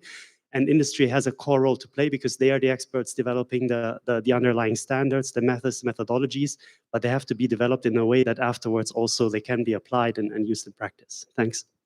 And you make some really super points, because the opportunity for industry to do things for the good is massive. The opportunity to complicate that is also massive. And the difficulty comes in exactly the point you make, which is about how do you measure? that contribution? How do you measure that effect? And therefore we enter the world of metrics, and it's not the principle of biodiversity net gain in the UK that industry doesn't like. It's the metric that's been developed to apply the BNG. And so your point is absolutely right. And it equates to the point I made about we've got to be innovative and we've got to be flexible, but we can't have complexity because that will not help. And we need not n different bodies benchmarking and preparing metrics. We need one very simple one. But yeah, you're right. Thanks, Peter.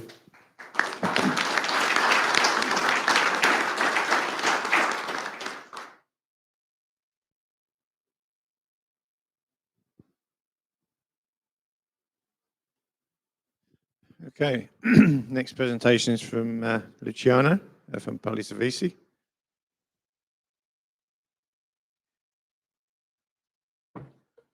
Good morning, everyone, and thank you for having me. I will not stall anyone time for the coffee break, so I will be very quickly.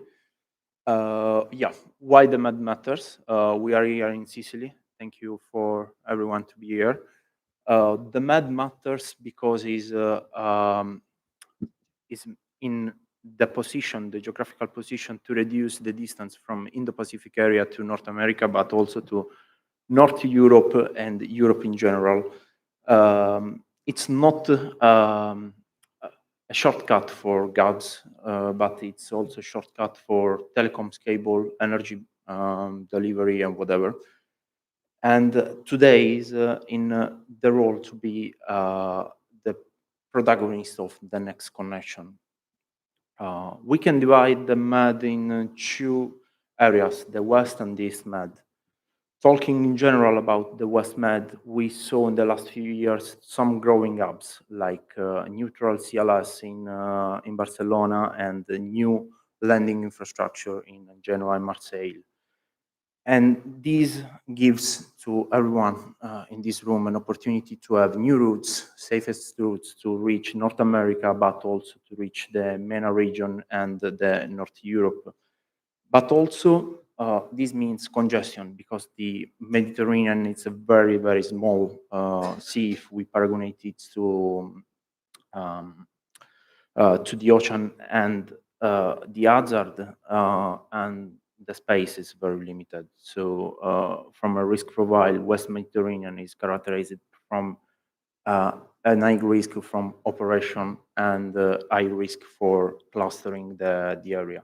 While the east part brings us to the Indo-Pacific area with two ways, Gulf of Aqaba and the Suez Channel.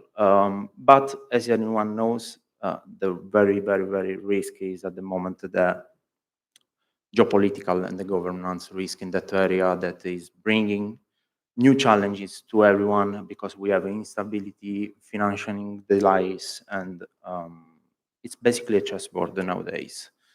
So Europe needs to manage the clustering on the west side, but also the geopolitical situation on the east side.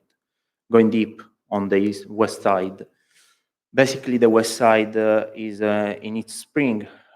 We have emerging hubs. We had over 10 new systems in the last few years with high capacity. We had a new benchmark because we have infrastructure like landing infrastructure like bore pipe or the Bergegi hub, and also neutral CLS like the one in Barcelona. So means new routes, new opportunities, and new possibility to bring energy and data easily in Europe. While on the east, the situation is a little bit complicated from a geopolitical point of view.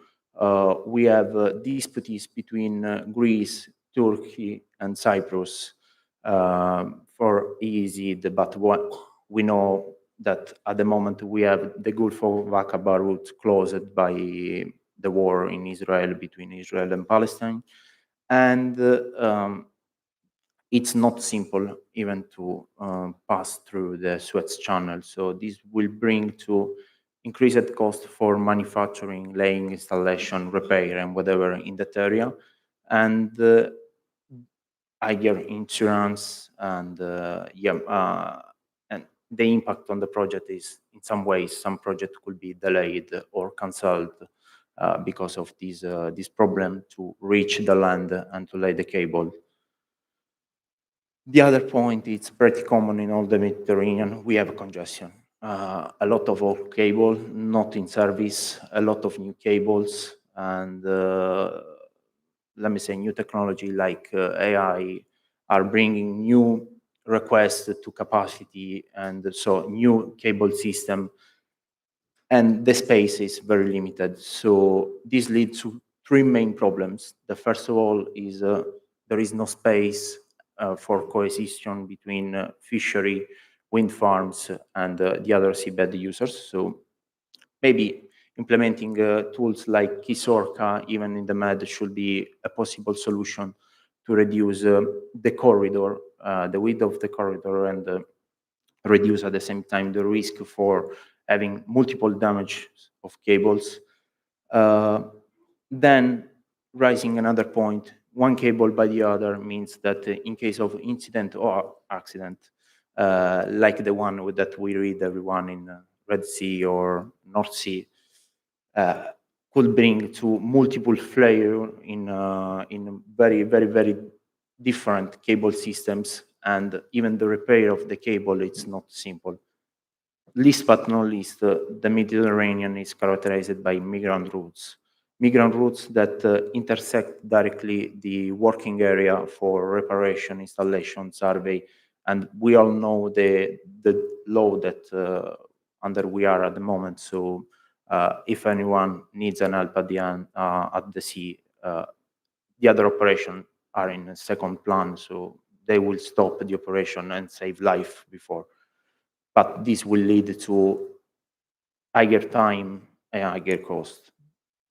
But MED, it's not only a problem, it's also a benchmark. As we said, as I said before, we have a new landing infrastructure, new idea of CLS, but also talking about power cables nowadays is underlying the Tyrrhenian link. Tyrrhenian link is the new power connection for giving more resilience to the two Italian main islands, the Sicily and the Sardinia.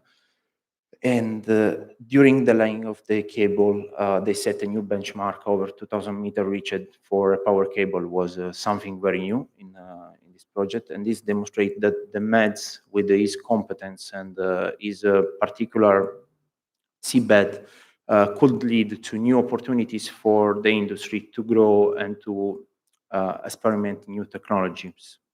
So what we can do as ESCA and members now, for sure, first of all, is talking with the other seabed users, implement KISORCA even in the MED, and at the same time join the campaign made by the Coast Guard on the Harbour Master to improve the knowledge of the other seabed users of our industry, for sure. And we have to implement the new cable security action plan in the MED provided by the EU, obviously. We have to update our guidelines with the new technologies that we have, like the Tyrrhenian link showed us that a power cable could be installed at over 2,000 meters. And at the very end, we have to improve the removal of the old cable out of service, because we already know that congestion is a real problem in this area. And if we keep in mind the new standard that we have from ICPC, ESCA, to lay new cables, we need space. And the space could be only free if we remove the old cables. So thank you, everyone. If anyone has a question.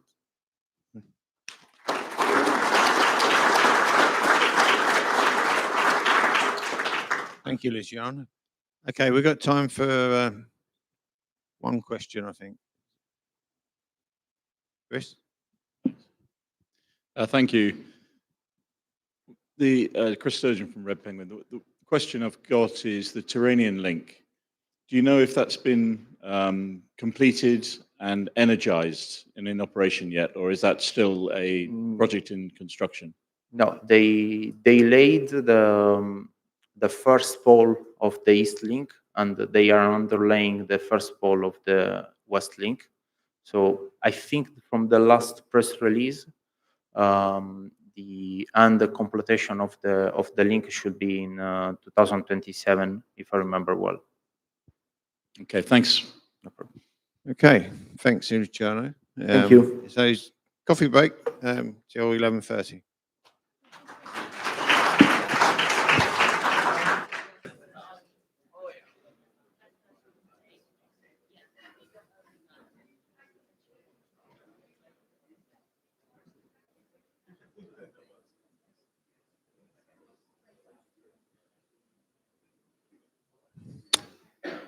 Okay, so final session.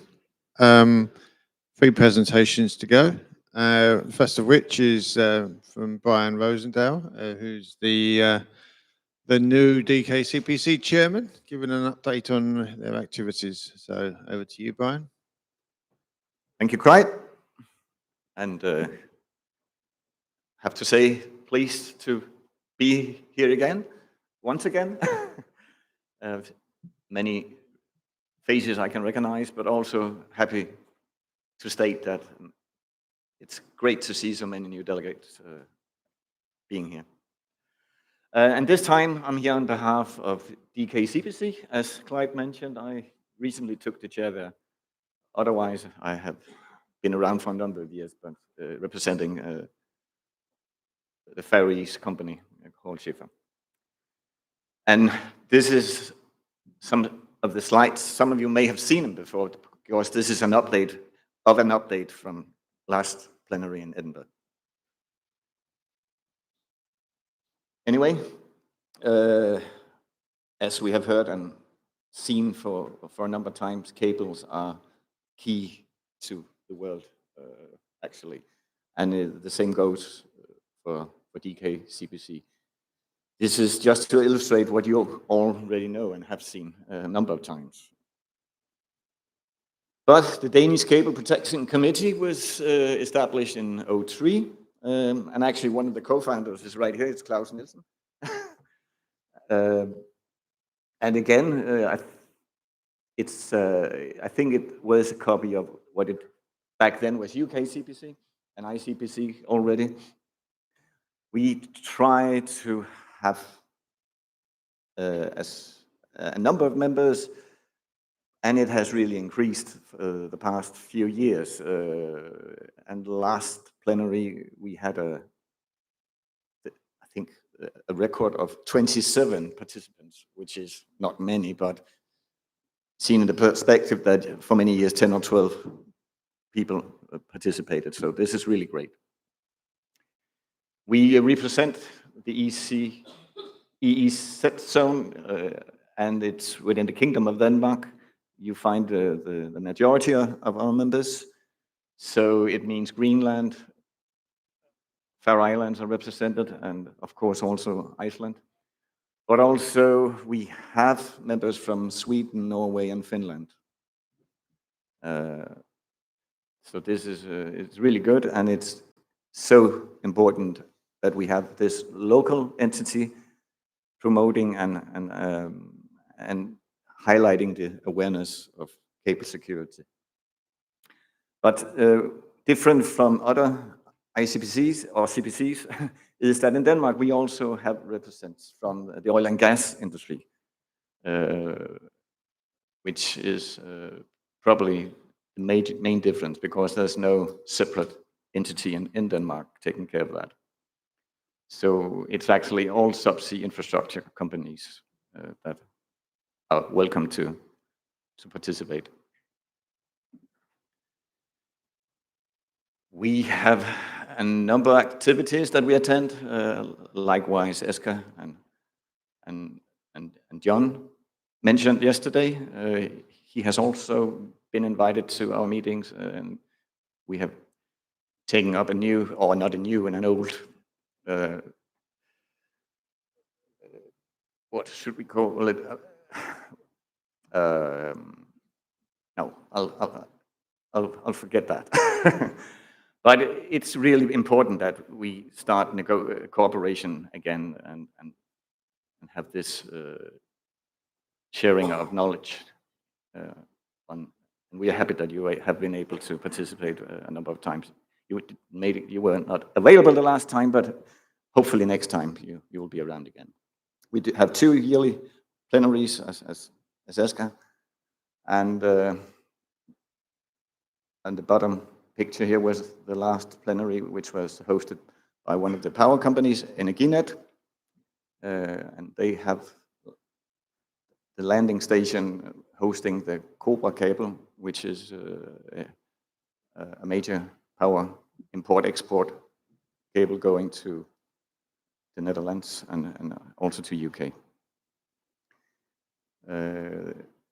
Normally, this has been represented by our executive director, Per Andersen, who did it last time in Edinburgh, and he will probably also be around next time. And again, we liaise with, the fishing industry mainly, of course, but also authorities have been more and more keen to take part in our meetings, especially what we see around us now. The world is definitely changing. And the awareness within the Danish government has increased, and also the naval members have actually reached out, and we are having a very close cooperation now, focusing on the cable, but not only cable awareness, but what's really happening, both subsea, but also above sea level. And they have just started some major initiatives with support from the Danish government, and I also believe EU funding is part of it. And again, I probably, to repeat, but we cooperate and focus on having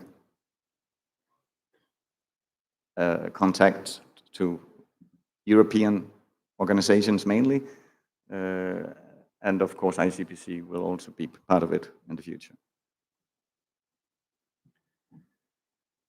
And this is just some of the entities within the government and the Danish military organizations that are now member and will participate in all future meetings to strengthen this relationship. And again, participating we had a very fine presentation from one of the naval new members, which is a commander called Lasse Hirsch. And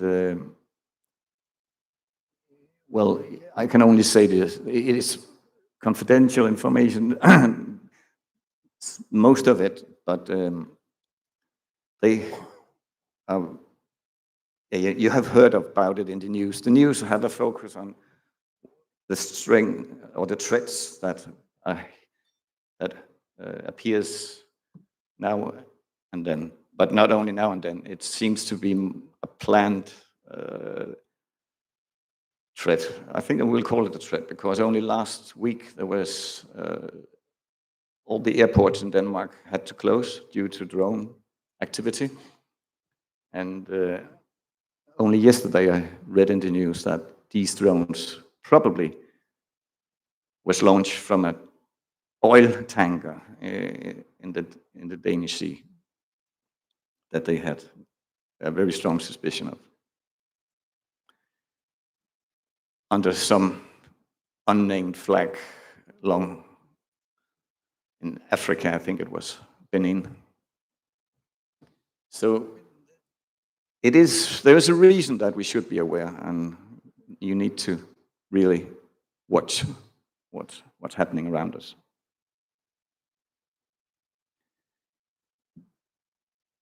And again, if anyone should need any more information about DKCPC or Nordic activities, you're welcome anytime to reach out. We also have this homepage, which will be upgraded frequently. And on this homepage, you will find the interactive map, which also includes oil and gas infrastructures. That's actually all for me. Thanks, Thank you very Brian. much. Thank you.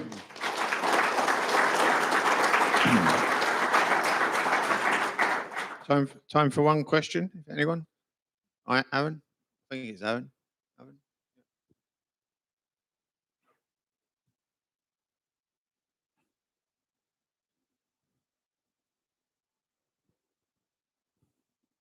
Thanks, Brian. That was a great PowerPoint there. A quick question for you. Do you interact closely with the Dutch when it comes to cable protection for fisheries? I mean, the beam trawl fleet is greatly reduced, but the boats that remain fish in the Danish sector, and you're probably aware you've got your place box that opens every winter where you see an influx. Do you deal with them directly? Yes, that's true, Aaron. The Dutch fleet are very active in Danish waters, and we are aware of them, and we have reached out also. I think it was last year or a few years ago. Actually, I believe Klaus went there together with yourself, and we are actually considering whether it would be appropriate to do a follow-up on that tour once again. No, I think it's important, and you can get their plotter files updated on a monthly basis, and it's coming up to the winter now. So, yeah, we do not update them on monthly basis at this point. It's ad hoc, I would say, when we get new files from our members. But thank you for considering that. I'll take that with me. Okay, thank you, Brian. Okay, thanks, Brian. Okay. The next presentation is from our new chairman, Steve Holden, giving the chairman and EC update. So over to you, Steve. Thank you, everybody. I'm just got a few slides to go over. A little bit of an introduction. Obviously, I want to thank you all for coming. Hope you've enjoyed it so far. Obviously, a special thanks to Polly Savizzi for hosting. Coming to Sicily has definitely increased membership, and I was encouraging Sparkle to join, so we had even more reason to come back. Without a doubt, I think that our activity in Europe is increasing. That's the sort of feedback we had that we needed to increase. So that has been going on. I hope you all agree, and you'll see later on in one of my latest slides, give you a bit of an overview and what we're doing within the EC to address that concern. The Executive Committee are here to represent the members' views and steer the subgroups, along with the liaison officers. And so, in case you're new and you don't know, and there's a warning here, as you can see on the screen for my fellow EC members, if I could ask the EC members to please stand up so everybody can see who you are and can approach you. And thank you, Chris and Nigel, for stepping forward, because I know you were standing up. So yeah. So please feel to reach out to our EC members. As I said, they're here to represent your views. Thank you, everybody.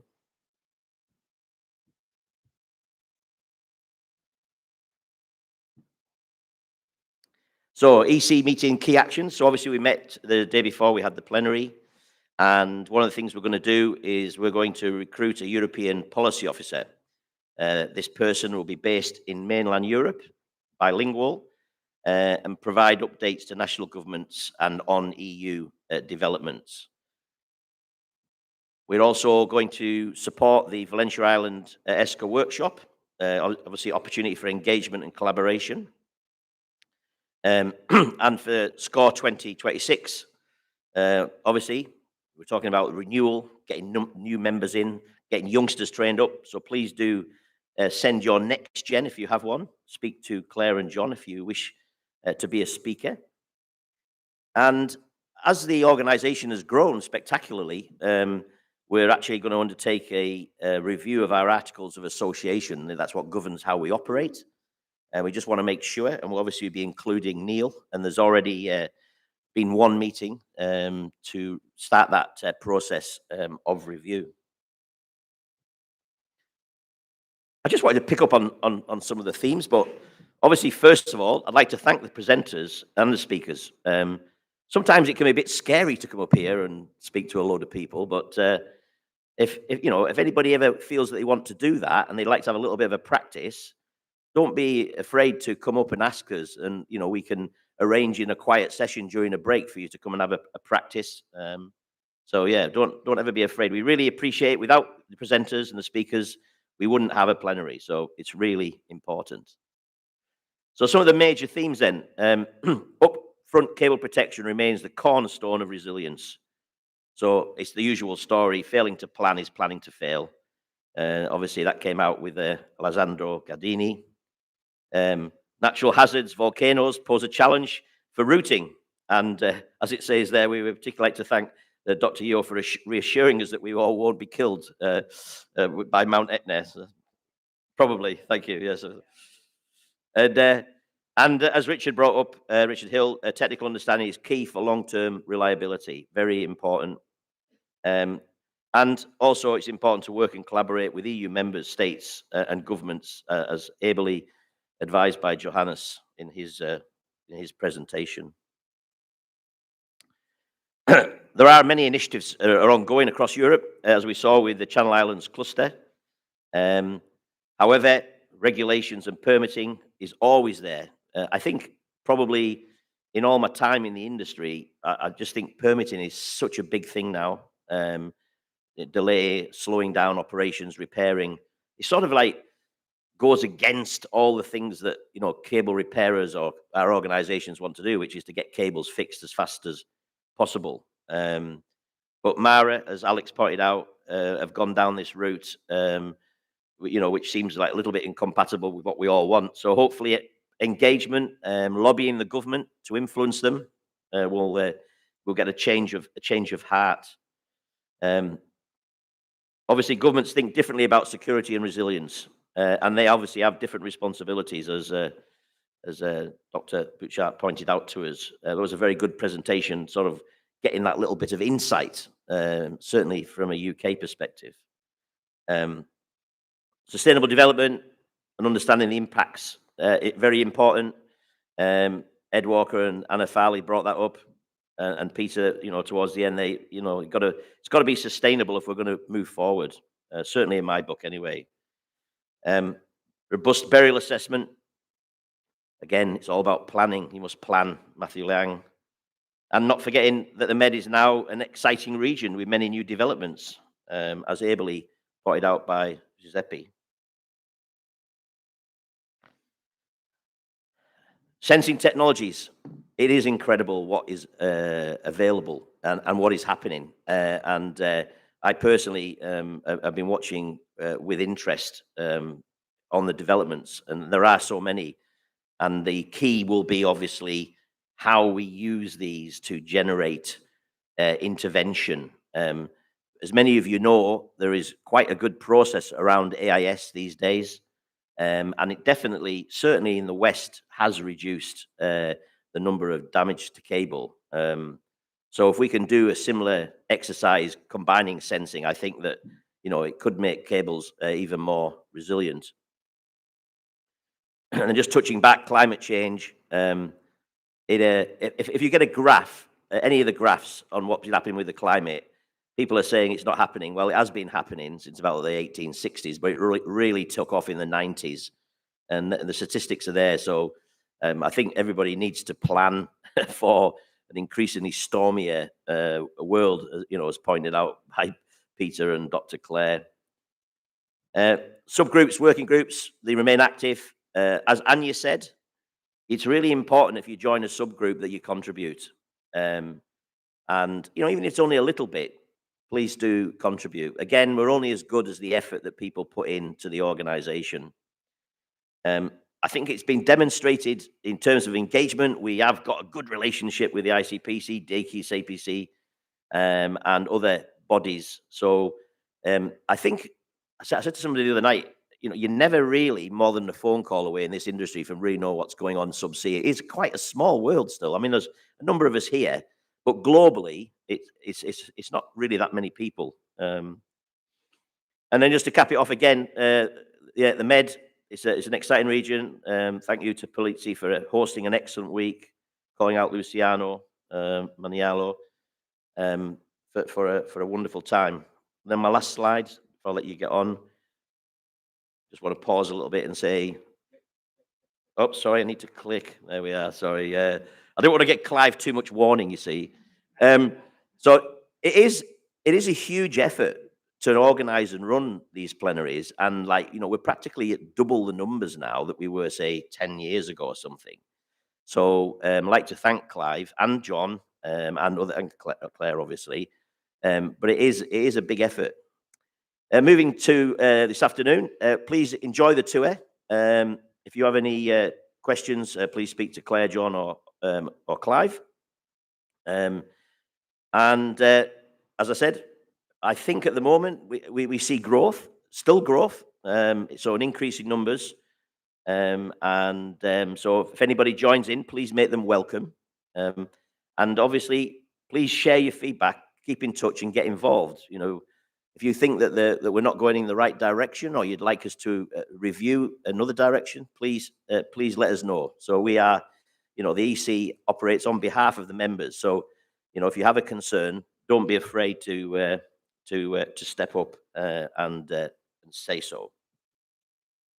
So I say thank you.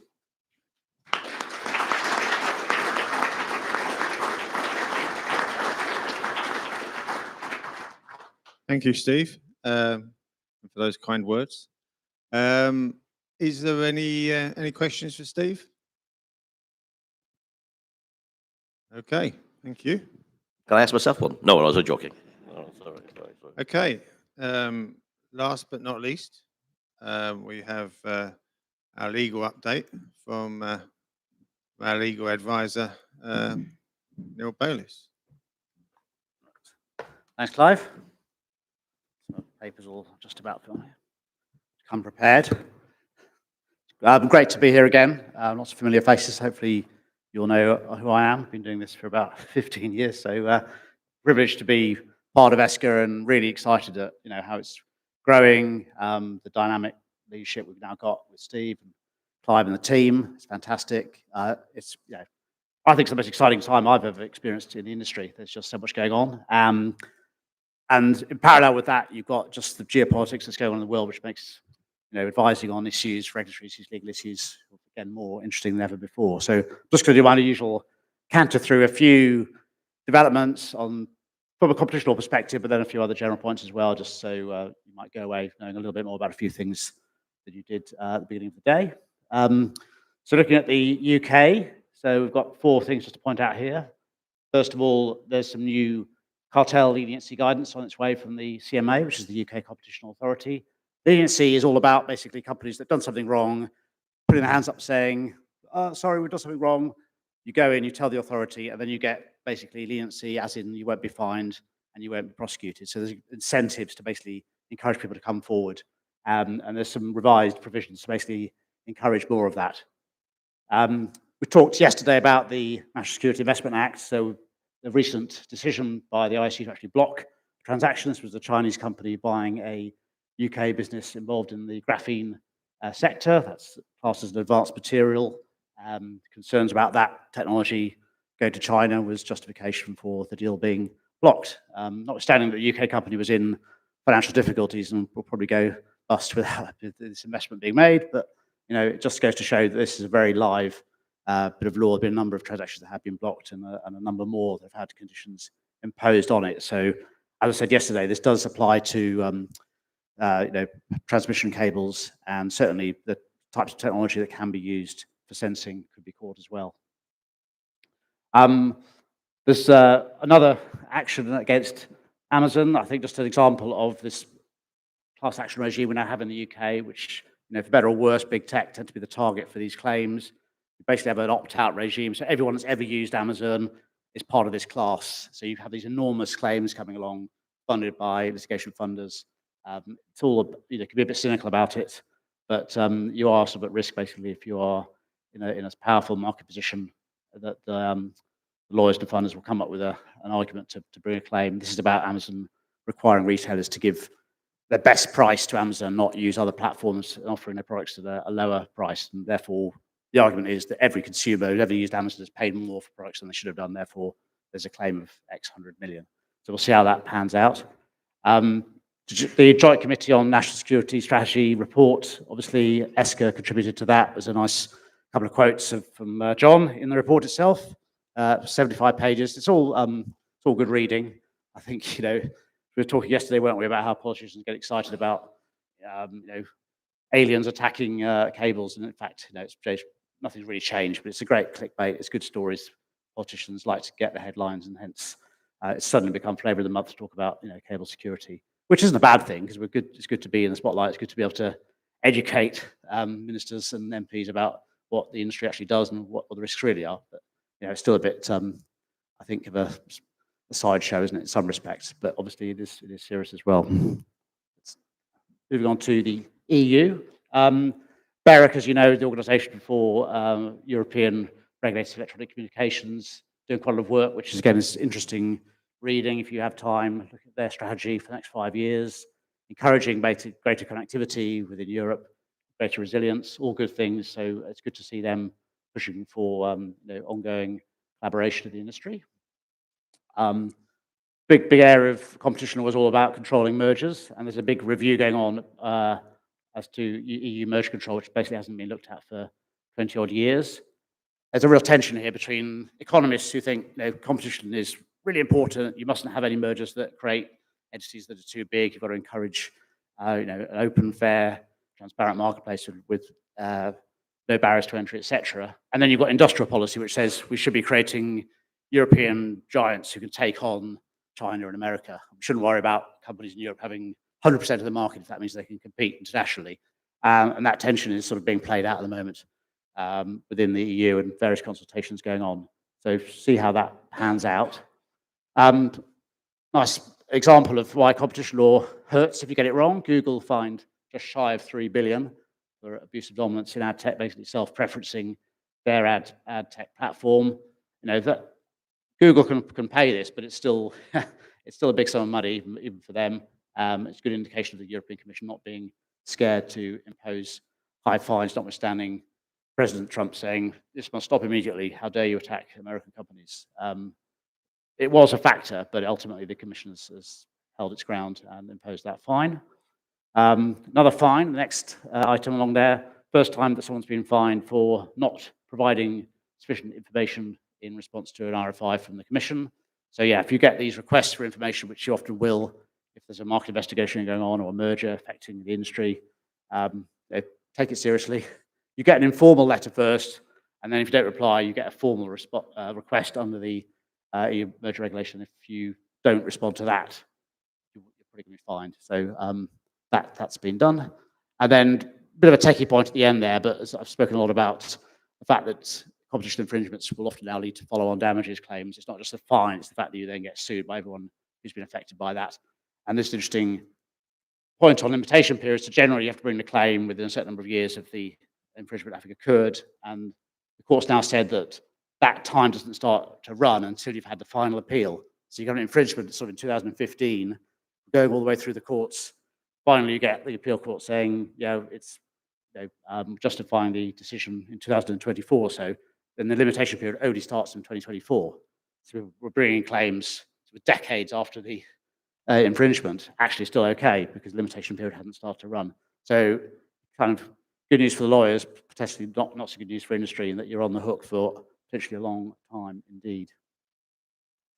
Just a few other points we heard from Sparkle yesterday. You may be aware they've obviously done a transaction to be bought out by Ministry of Economic Finance and Retelit. So obviously changing hands there. I think there was some financial issues, so good to see them being supported. The industry continuing lobbying their joint industry letter on subsea cable resilience. There's obviously part of this narrative that the industry generally looking to improve funding, permitting and resilience in the regulation of the cable sector. So it's headline now, isn't it? I mean, all the organisations now discussing this issue. It's got the defence, the NATO on their agenda as well. So I think really interesting to see that cables are absolutely high up the agenda for politicians as well as regulators now. Really interesting times. Just a couple of other final points. Another BEREC document there on submarine cable connectivity. Again, worth reading that to the extent you haven't already. Obviously, it's written from the telco point of view, but I think the issues raised apply equally to power cables. Cullen International did a nice report on submarine cable regulation. Quite a few interesting points there about certain countries which actually provided grants to encourage people to land their cables in their territories. Some good comparators between the different regulatory regimes, which are being tough and less tough in terms of getting permits, etc. So that's a good read. And then again, without naming names, there is an investigation going on in Slovakia in relation to a potential anti-competitive agreement between some cable manufacturers. So competition law alive and well. The investigations going on all the time. So keep an eye on compliance. I didn't do my reminder because I did it yesterday. So I'm sure you've all read the guidelines. Everyone's been behaving themselves. It's all running well. Obviously, the association is extremely keen to keep a clean sheet. So any questions on that, just always let me know. So yeah, that's just a little advertorial CMS. Yeah, we're everywhere. We do a lot of work in the sector, so always happy to help on any issues that may arise. Yeah, so thank you very much. Look forward to seeing you all again.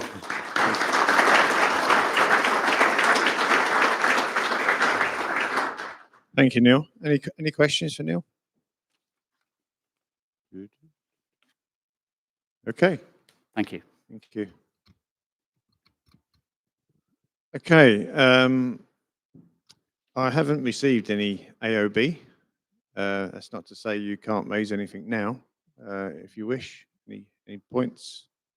If not, we'll go on to the next agenda item. And the last agenda item is date and venue next meeting. And I've received one offer from kindly from BT in Birmingham, which it's a great city, plenty to do, that's for sure. So that it's planned for the 11th or 12th of March, but it needs to be confirmed within the building. Excuse me. If not the 11th or 12th, we try for the week before, but at the moment, provisionally. Jay? Oh, great. Okay. Well, it's very much appreciated. Thank you. So yeah, that's confirmed then.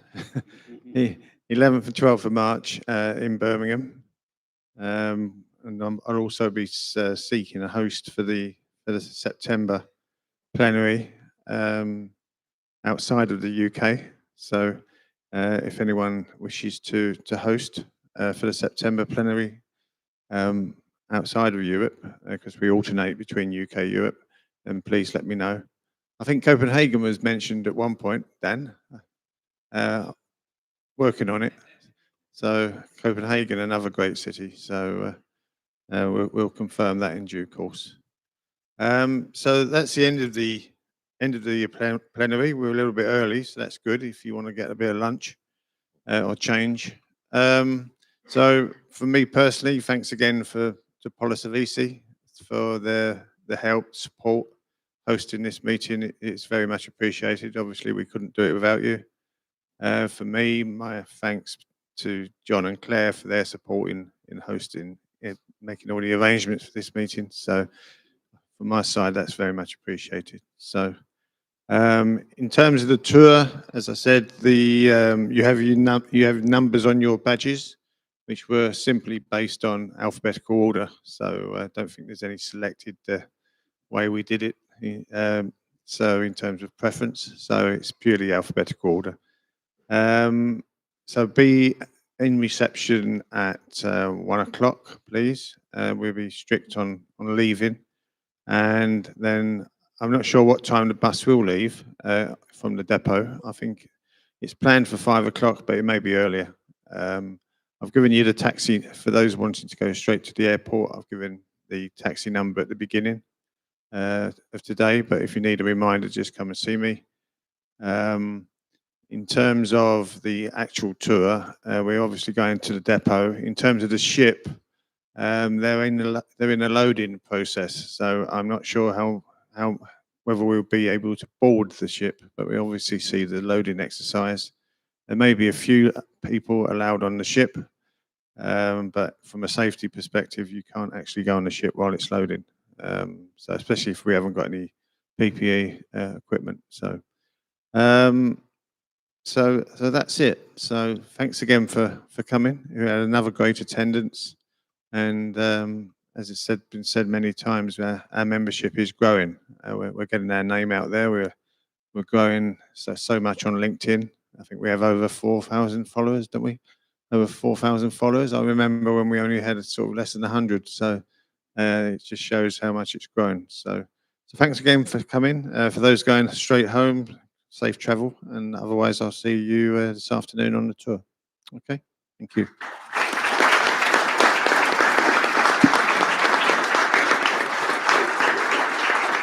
Yeah, for the next meeting, maybe we should have a little bit of a competition. People can get practicing their Brummie accent.